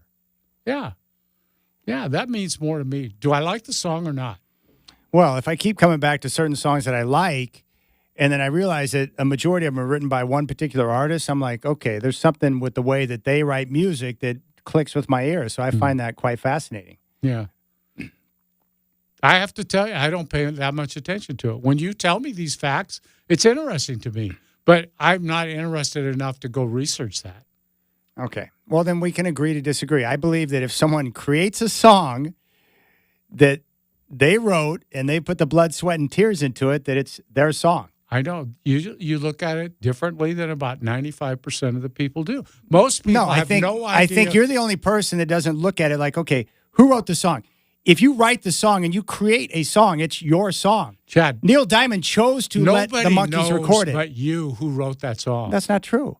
Okay. If you have a song that you created and you give it to another group to allow them to record it, you're doing that because you created the song and you're allowing them to record it. He could have said no, but he gave it to them to record because he thought that they would be able to do a good version on it. Yeah. Yeah, it's his So? song. So Yeah, his song. He had to give it to the Monkees to be able they to write made it their song. They sang it differently than he did. Well, because they're different Yeah. and they sound different. So, of course, it's Exactly. going to sound That's different. my point. But it was his song to give. Okay, Chad. It was his song. Be happy with that. I don't care who wrote it. I don't care who wrote that Then song. why did you jump in on the conversation with Shaker and I? You were so excited Because to you talk said about the it was Monkees. Neil Diamond's song. I said, It is no, his it's song. the Monkees song. No, it's not. Okay. He wrote the song. Well, that's he just created a the difference song. of opinion. It's not a difference of opinion. The Yeah, fact it is, is. he wrote the song. The fact is, they made a hit out of it. Number one hit. Yeah. Yeah, that's their song. But it's They not made it debatable. number A one matter hit. of opinion, stating that Neil Diamond wrote the song is not a matter of opinion. That is fact. He Right. wrote the song. Yeah. And they made it a number one hit. That is true, too. Thank you. But it's still Neil Diamond's song. Okay. He created it. He wrote it. Everybody who hears it says, hey, that's Neil Diamond's song. Well, it depends on who you listen to growing up. I listened to more Neil Diamond growing up than I did the Monkees. But, okay. Chad, take my word for it. Not that I'm many, not taking your word for it because not you're lying that to me many right now. People look up who wrote He's songs. lying to me. They don't. I want this on tape because he is lying to me. About what? 4:53 p.m. on what day is it? July Everybody in 18th. Portland knows Neil Diamond wrote that song for the Monkees. It's not a matter of who knows. He did write the song. It's his song. Come Come on, old man, just admit it. Yeah, again, let's default to the age thing. That's always good. And you're getting old too. You don't want to admit it, but you are. I admit it every day, and my vision would be the first to concur that. All right, we'll keep things rolling here on the show. You can reach out to Dwight on X at Dwight James. You'll find me there at Chad in Rip City. We'll come back. We got 5 pairs of tickets to give away for the Big 3, and your chance to win is coming up next.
Well, we'll see how things shake out. Hopefully, it'll be the series that forces the hand of Jerry Dipoto. But the Mariners will kick off the second half of their schedule tomorrow night with the Houston Astros.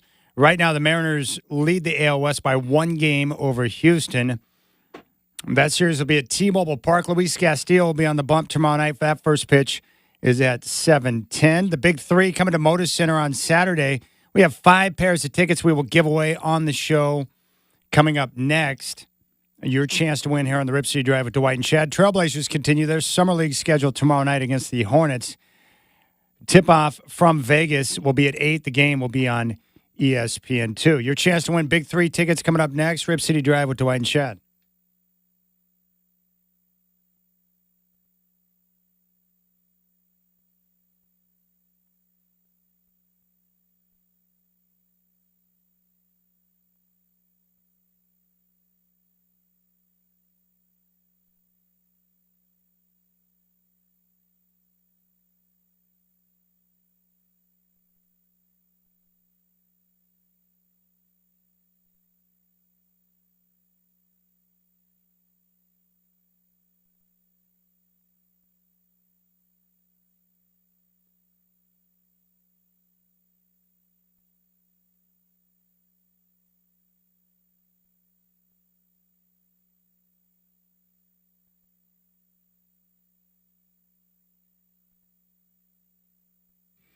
All right, Godfather.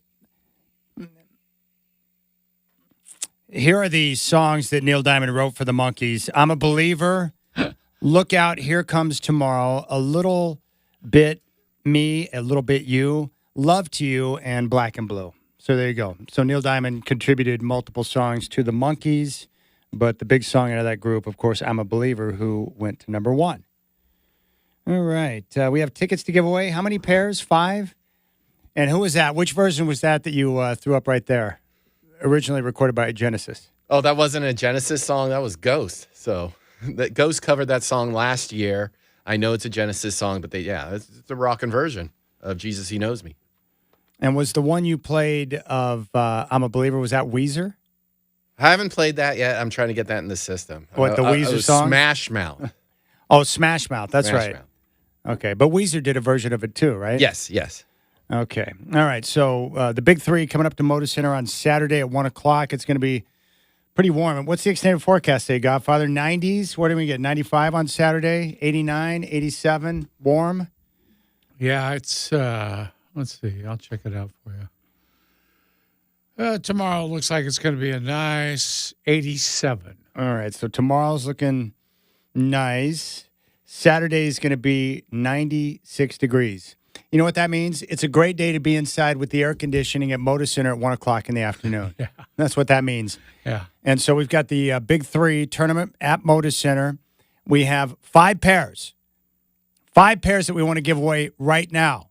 And we'll make it simple. The first 5 people to get through will get a pair of tickets for the Big Three. You can go and hang out at Moda Center, check out some basketball, and get a chance to enjoy some air conditioning before you jump back out in the heat. 503-248-0620 is your telephone number. 503-248-0620.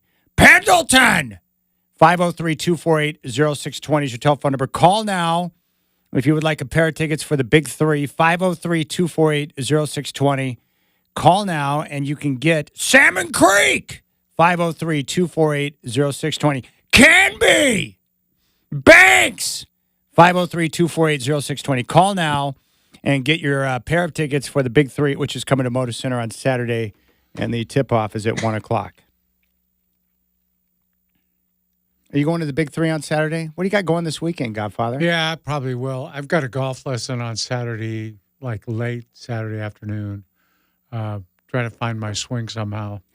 And now, is this the same coach that you've been using over at the club? yeah, the pro is very good. Works with Nancy a lot, and I've taken a couple lessons from him. But unfortunately, it's been too long since the last lesson. What's his name? Scott Rapp. All right. What's up, Scott? All right, 503-248-0620. That's how easy it is. Boom, boom, boom, boom, boom. Blazers back in action tomorrow. What are you looking for from Klingon, or what are you going to be watching for from Klingon when he takes the floor tomorrow night against the Hornets? Well, I have to tell you, at this point, I think I've seen what I want to see out of him. Shut him down. I'm looking for him to just get out of it without any injuries. Seriously, I'd hate to see him at this point.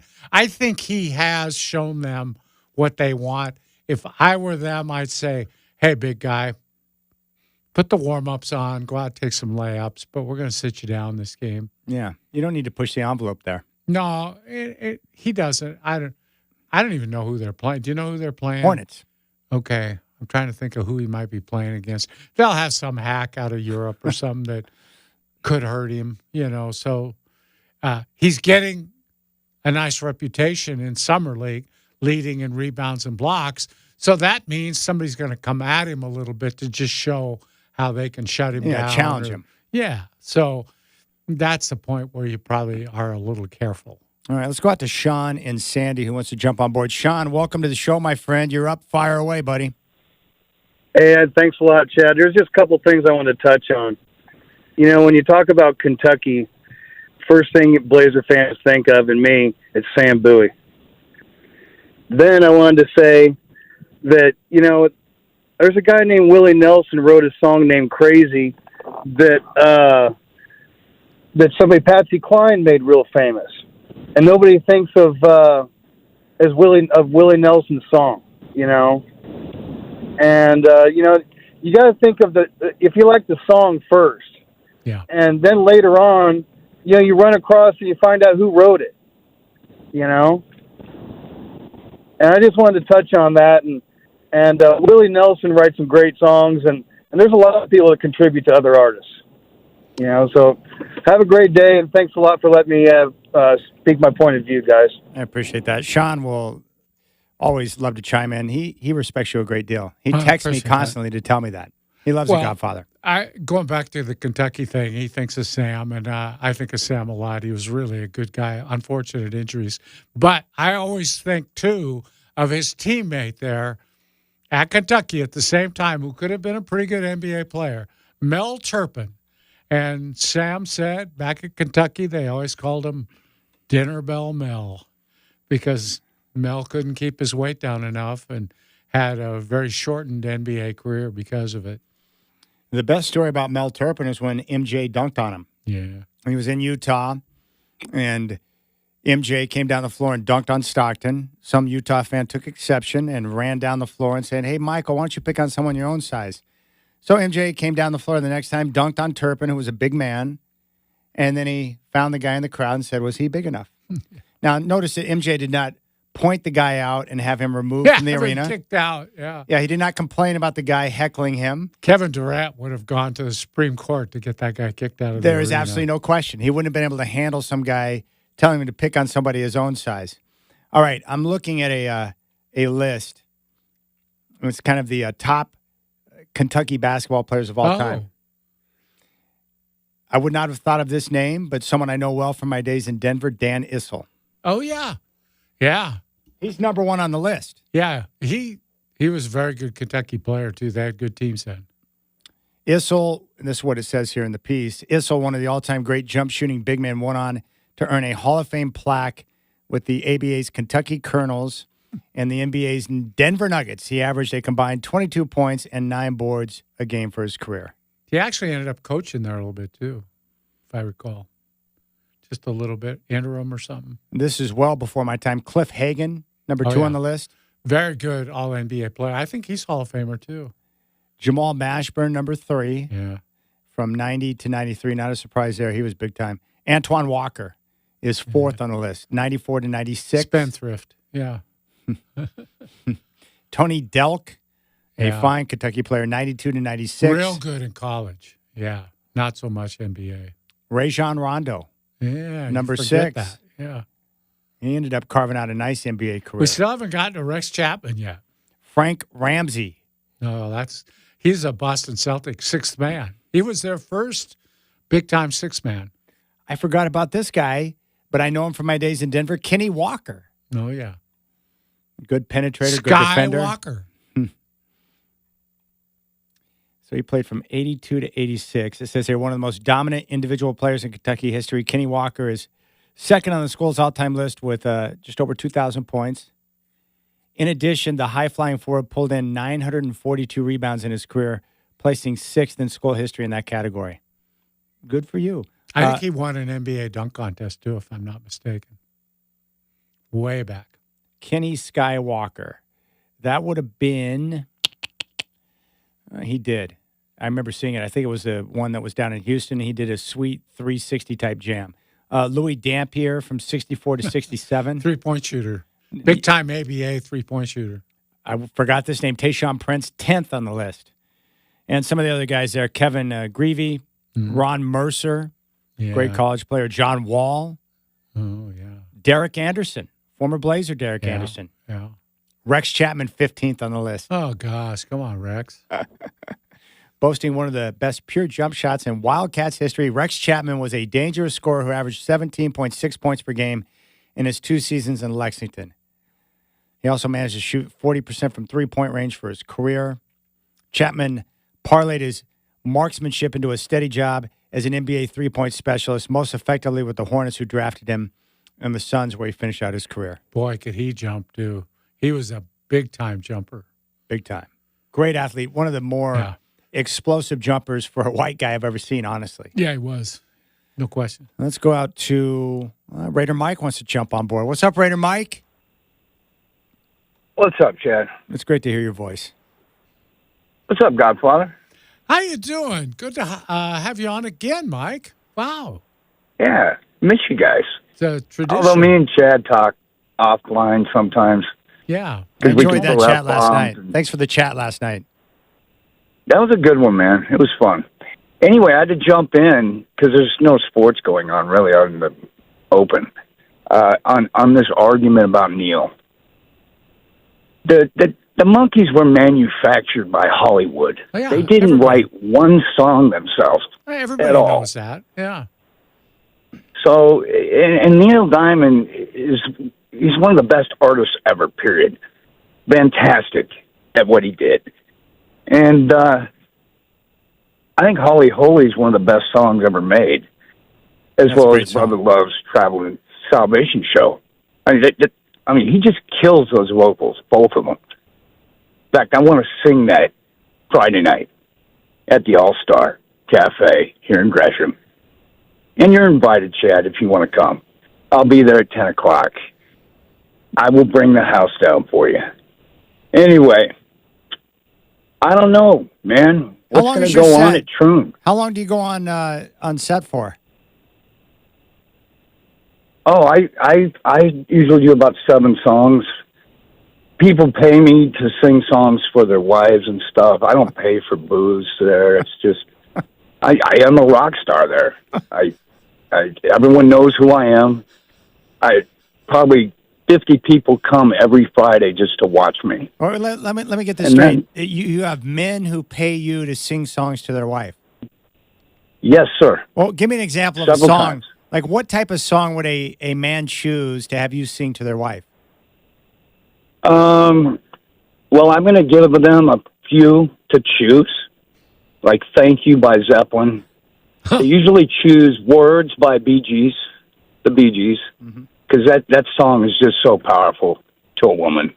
And the guy just looks at her, and I'm singing just like Barry. It's game over.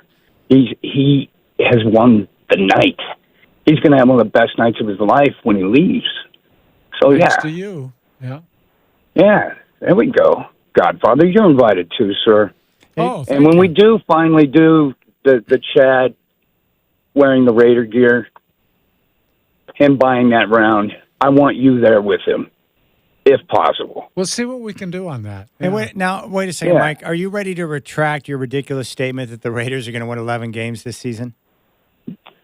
I said 10 to 11. Okay, are you ready to retract that ridiculous statement that the Raiders are going to win 10 to 11 games? No. We are going to have the most ferocious defensive line they've seen in 15, 20 years. To go along with some subpar quarterback play. We don't care. Yes, you do. We don't care. We don't care.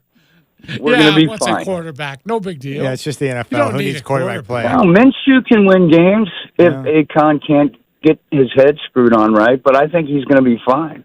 I really do. The kid is very accurate.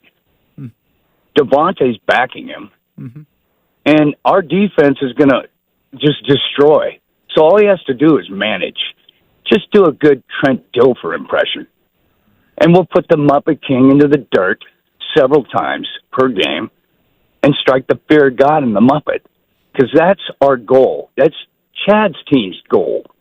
That's all we care about is putting that guy, the fear of God, into him. And we will do our part. And Denver usually comes up with some great defenses, too. So, and San Diego's just San Diego. So, I mean, L.A. Sorry, San Diego. I do it all the time, Mike. Yeah, we own L.A. anyway. The Raiders own L.A., so we don't care. Anyway, I got to get back to work, guys. All right, have a good one. Come out Friday if you guys can. Take care. Thanks for the call. And I think the Chargers have been to a Super Bowl since the Raiders have, my friend. They didn't do so well, but they were there. But that's why I respect Mike. His Raider myopia permeates through every part of his soul. Yeah. They're not going to win 10 to 11 games. The whole expression. I think you'd be better off saying 10 or 11. 10 to 11 implies there's something in between 10 and 11. Like he was hyping the Christmas Day win over the Chiefs to me last night when he called me on the phone. Really? That's when I tuned out. I'm like, you're talking about a regular season game that means nothing? I don't believe, I feel like he was lying to me like you were. I don't believe that Raider Mike has guys who come to him and say, hey, I need you to sing this song to my wife. And if they do, are they choosing Zeppelin? Like what? All I can tell you is I envy him. Everybody needs one place in the world where they're a rock star. He's found his place. And I respect that. I'm not paying any man to sing any song to if I had a wife. I'm not doing that. Yeah. And I wouldn't choose Zeppelin. No, I thought that was not exactly a ballad, that's for sure. I would choose George Michael. I think that'd be a better option. Now, who is singing this version? This ain't the Monkees. This is the worst version I could find. It's Kids Bop, like Kids Incorporated. So is this Kids Incorporated song or is it Neil Diamond's? Which one? Neil would not want to take credit for this. This is horrible. Yeah. Yeah, this is terrible. We got to go to break just so they can stop playing. And did we get winners for all 5 sets of tickets? Yeah, we're sending a lot of Rip City Drive listeners to the Big 3 this Saturday. We're helping people. We're helping people here on the Rip City Drive, and that makes me very happy. Say hi to Clyde for us. All right, when we come back, I do want to get Dwight's thoughts, what he's looking for from Big Ten Media Day next week with the Oregon Ducks. We'll hit on that, and then we'll talk about this stupid list. That ESPN Top 100 is a classic. Who were the ad wizards that came up with that list? It's like, the top 100 athletes of the past, the 21st century? Yeah, since 2000. LeBron's ahead of Tom Brady. Yeah.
Were you a fan of Simon and Garfunkel, Godfather?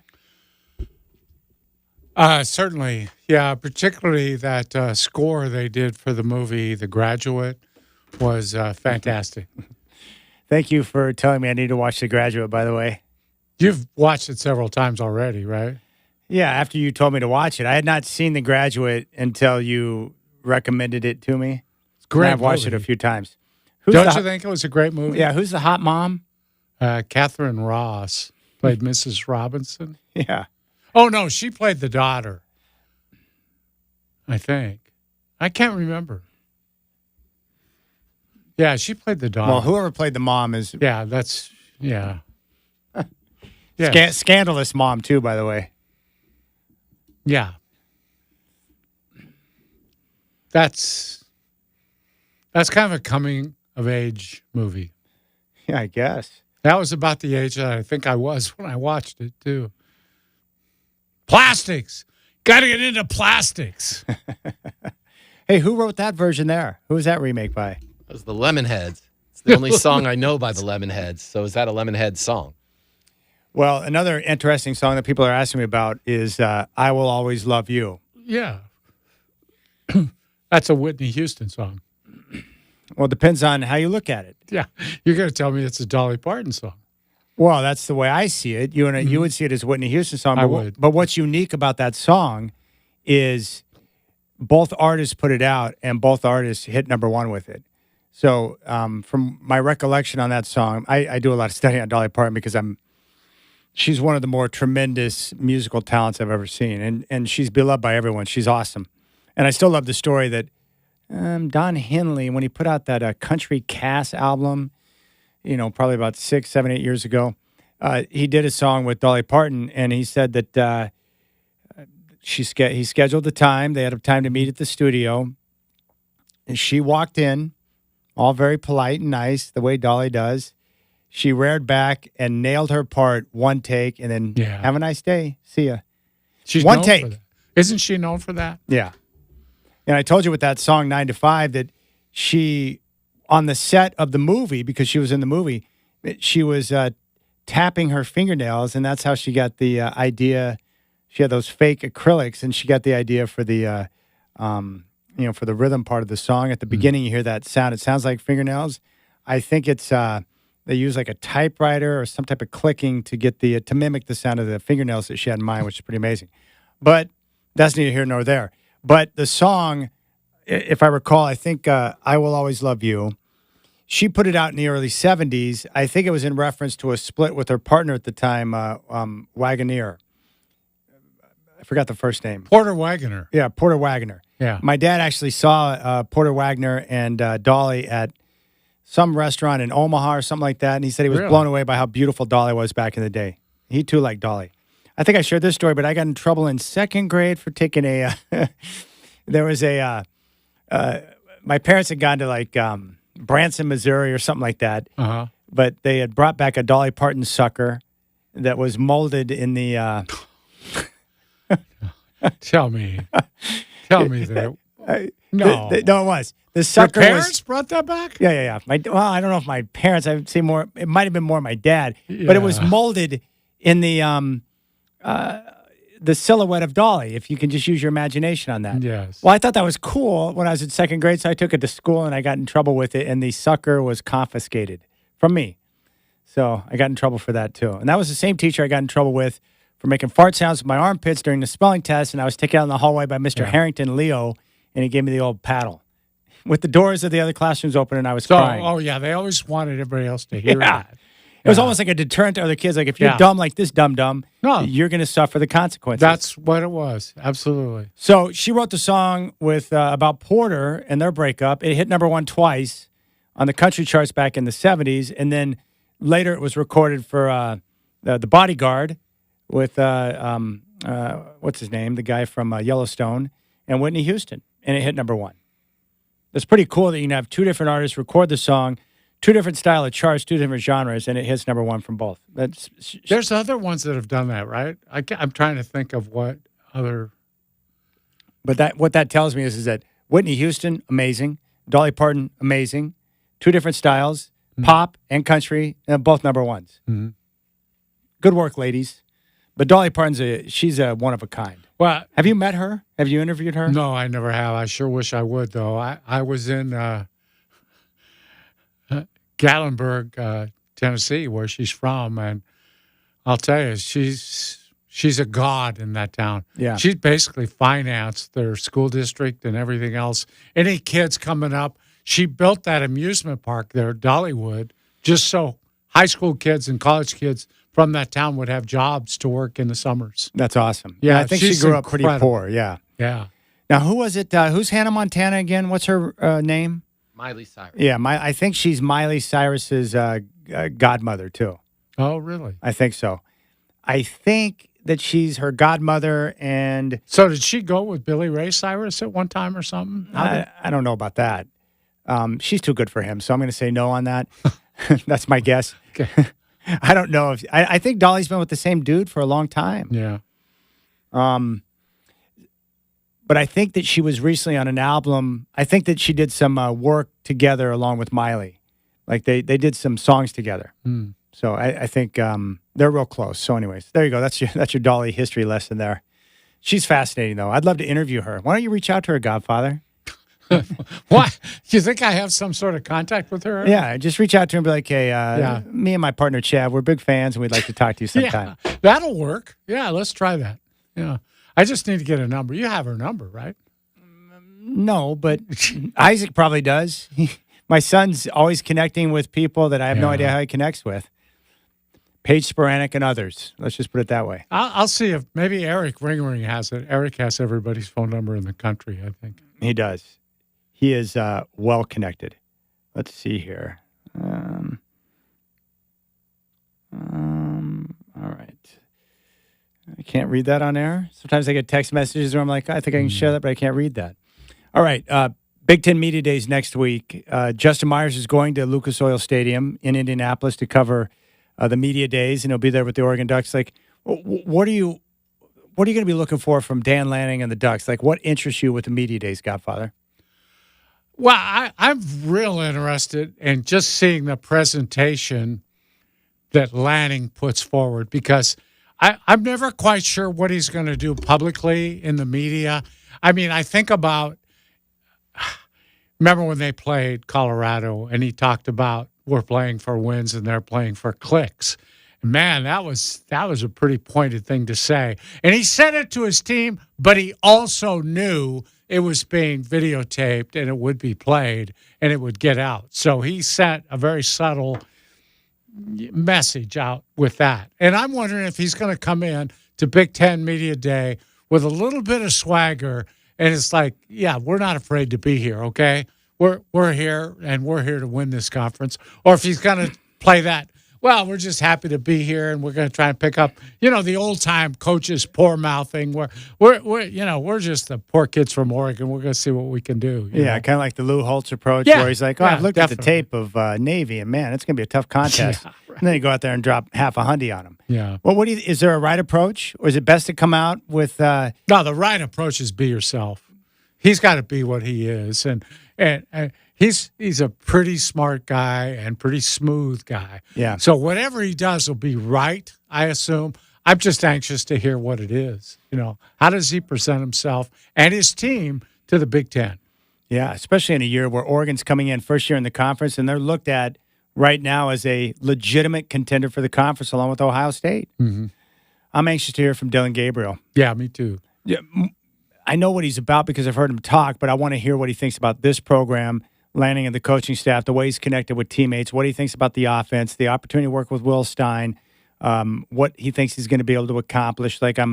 He's a quiet, confident type of a guy. I'm just anxious to hear what he has to say about what he's learning so far through the offense. Yeah, I'm curious too, Chad, about their receivers. They don't have a lot of guys back from last year, which is fine because they don't have the quarterback back either, so that isn't any big deal. But they have great recruits at wideout, and I'm anxious to hear what he thinks of them. Well, what I've learned about young wideouts, they can really get up to speed quickly when they have the right guy throwing the football. Yeah.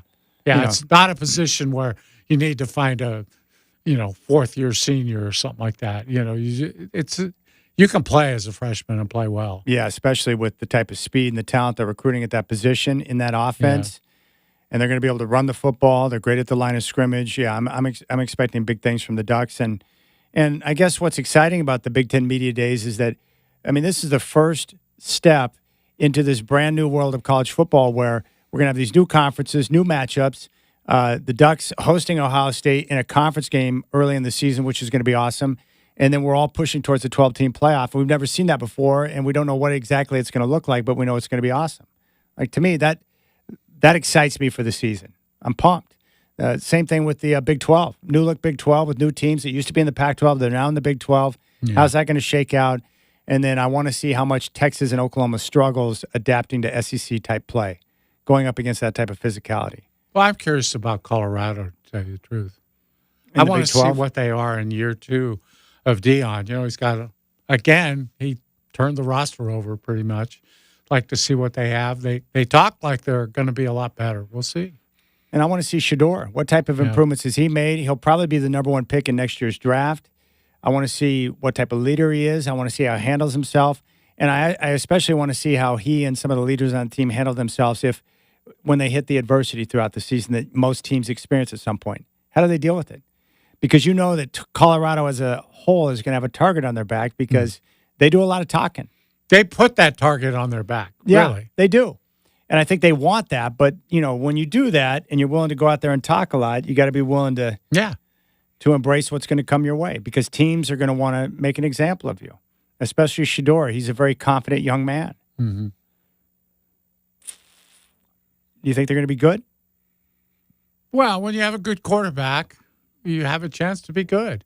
And they talk like they've got some they got to keep him upright. That's the whole issue last year is he took too much of a beating. I mean, he took a terrible beating.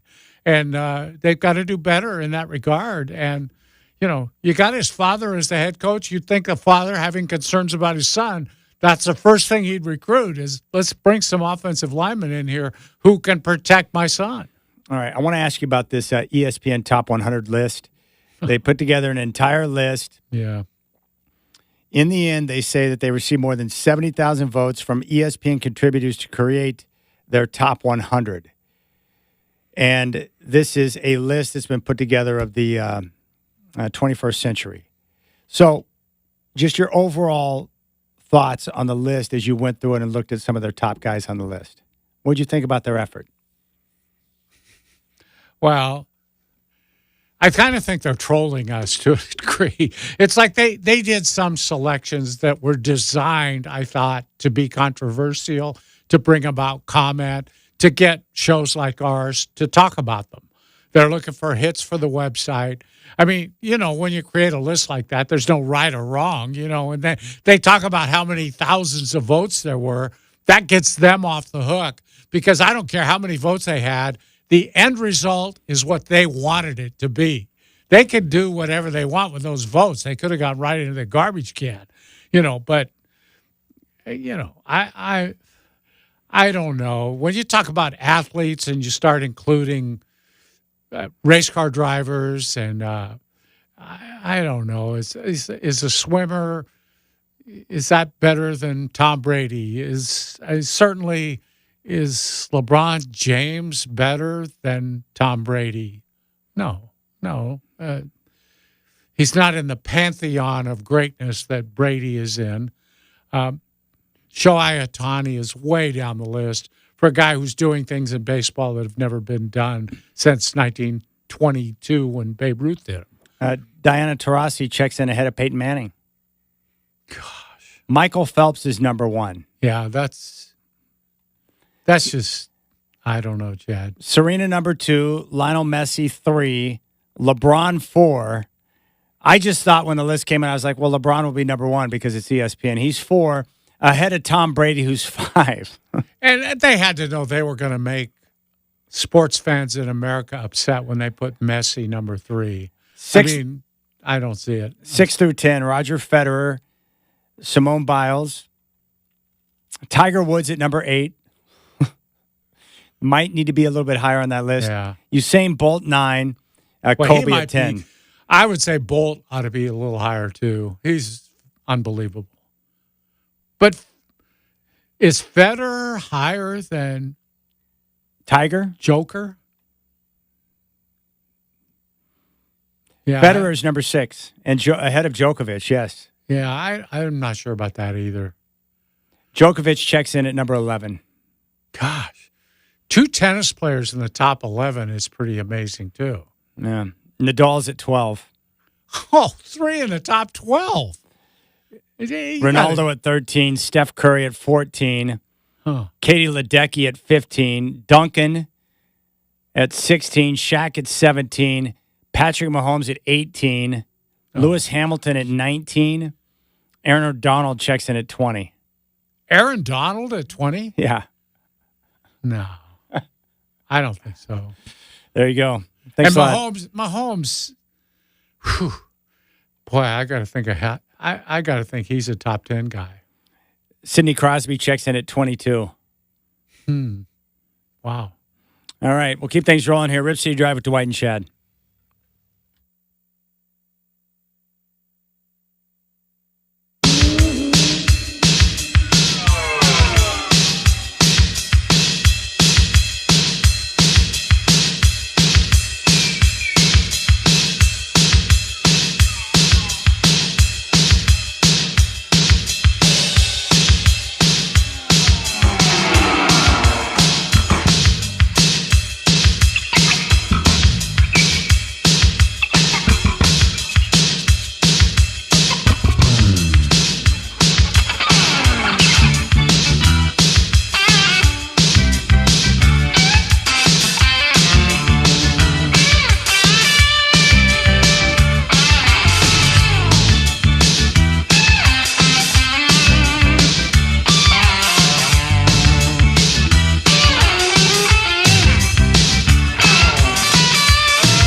Now, I will say that any song Michael McDonald sings, it's his song.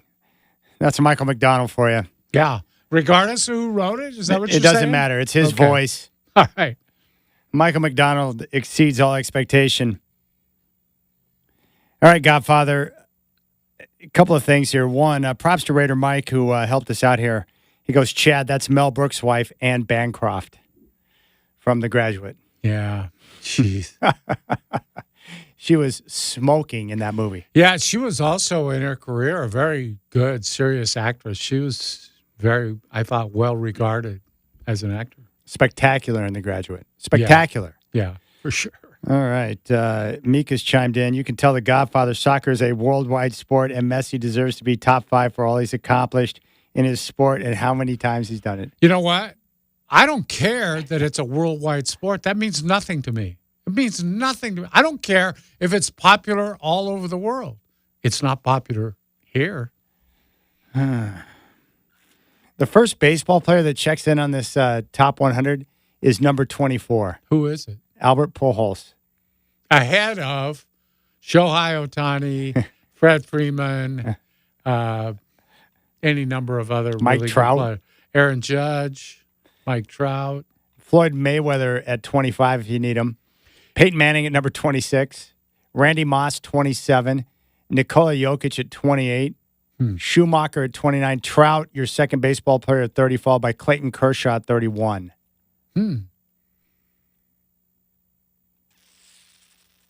Anywho. Ohtani is worldwide popular too. Oh, but gosh. let's put him behind Clayton Kershaw. Come on. All right. We were just given another pair of tickets for the Big Three, which will be Saturday at Moda Center, tip-off at 1. It's going to be 96 degrees on Saturday, so I suggest you grab these tickets right now. Yeah. Enjoy some air conditioning, watching hoop until you go back out in the sun. If you'd like to go to the Big Three on Saturday, call now. 503-248-0620 is your telephone number. Shacker will get your information and dial you in. 503-248-0620 is your telephone number. Tigered! 503-248-0620. Call now. Pair of tickets for the Big Three on Saturday at Moda Center. Tip-off at 1. 503-248-0620. Let's go out to Doug, who's in Tigered right now, and he wants to jump in on the music topic. Doug, welcome to the show, my friend. What's on your mind?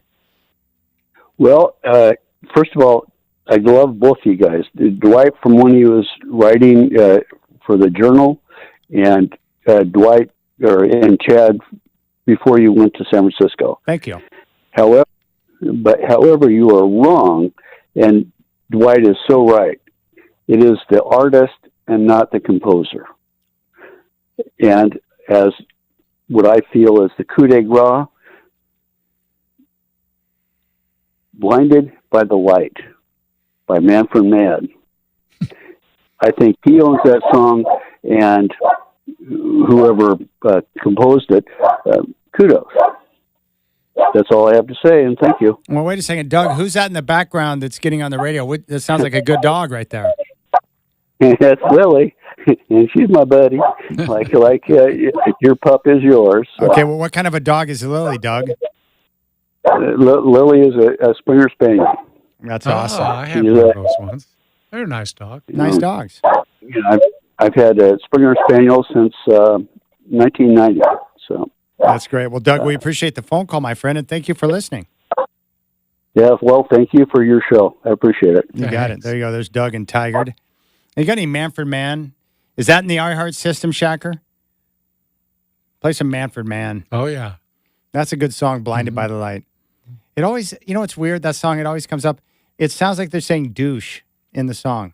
Yeah, I've heard people say that. I never really heard it. That's that what way. it sounds like to me. You got any Manfred Mann? Blinded by the Light? And you tell me they're not saying douche. This is a great song. Do you like this song? Yeah, I do. A lot going on here. It's a symphony of greatness.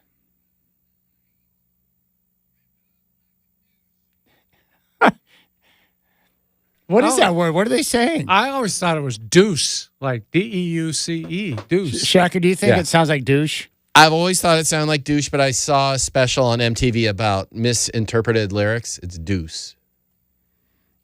Okay, it's deuce. Then why does it sound like douche? I just assumed it was douche when there was no internet to look these things up. I just assumed they were singing about a douche. It's amazing now that you can look up the lyrics to any song in 10 seconds. It's great. That's amazing. I did not know this. Do you know who wrote Blinded by the Light? No. Bruce Springsteen. Okay, I don't like it anymore. Sorry. You're not a Boss fan? I couldn't resist. I'm not a Springsteen fan. No, I'm not. I never have been. I just never got it. You know, I think it's more of an East Coast thing for me. I'm not a fan. I've been to a concert, too. Left before it was over. It says here, Blinded by the Light is a song written and recorded by Bruce Springsteen, which first appeared on his 1973 debut album, Greetings from Asbury Park, New Jersey. A cover by British rock band Manfred Mann's Earth Band reached number 1 on the Billboard Hot 100 in the United States in February of 1977, and was also a top 10 hit in the United Kingdom, New Zealand, and Canada. I wonder, I've never even heard have you ever heard the Bruce version of that song? No, it's Bruce's song, right? I mean, yeah, he wrote the song, yes. Okay. Yeah. I love it, too, because as soon as Doug and Tiger called in, he goes, I love you both. And I was like, here comes the but. Yeah, always. You don't have to start with the compliment, Doug. You just come out and say, look, Chad, you're way wrong. Yeah, you're off base, Dwight. Figure it out, dummy. Dum-dum. All right, so it's deuce. So now I can drive home in peace knowing that even though it sounds like the other word, it's actually deuce. I don't think rock radio would play songs with the word douche in it. I mean, is that a dirty word? No. No. It's really clean. All right, that's going to do it for us. Nice work today, Godfather. Yeah, let's go ahead and do it again tomorrow. We You want will. to? I guarantee you we Yeah, will. let's do it.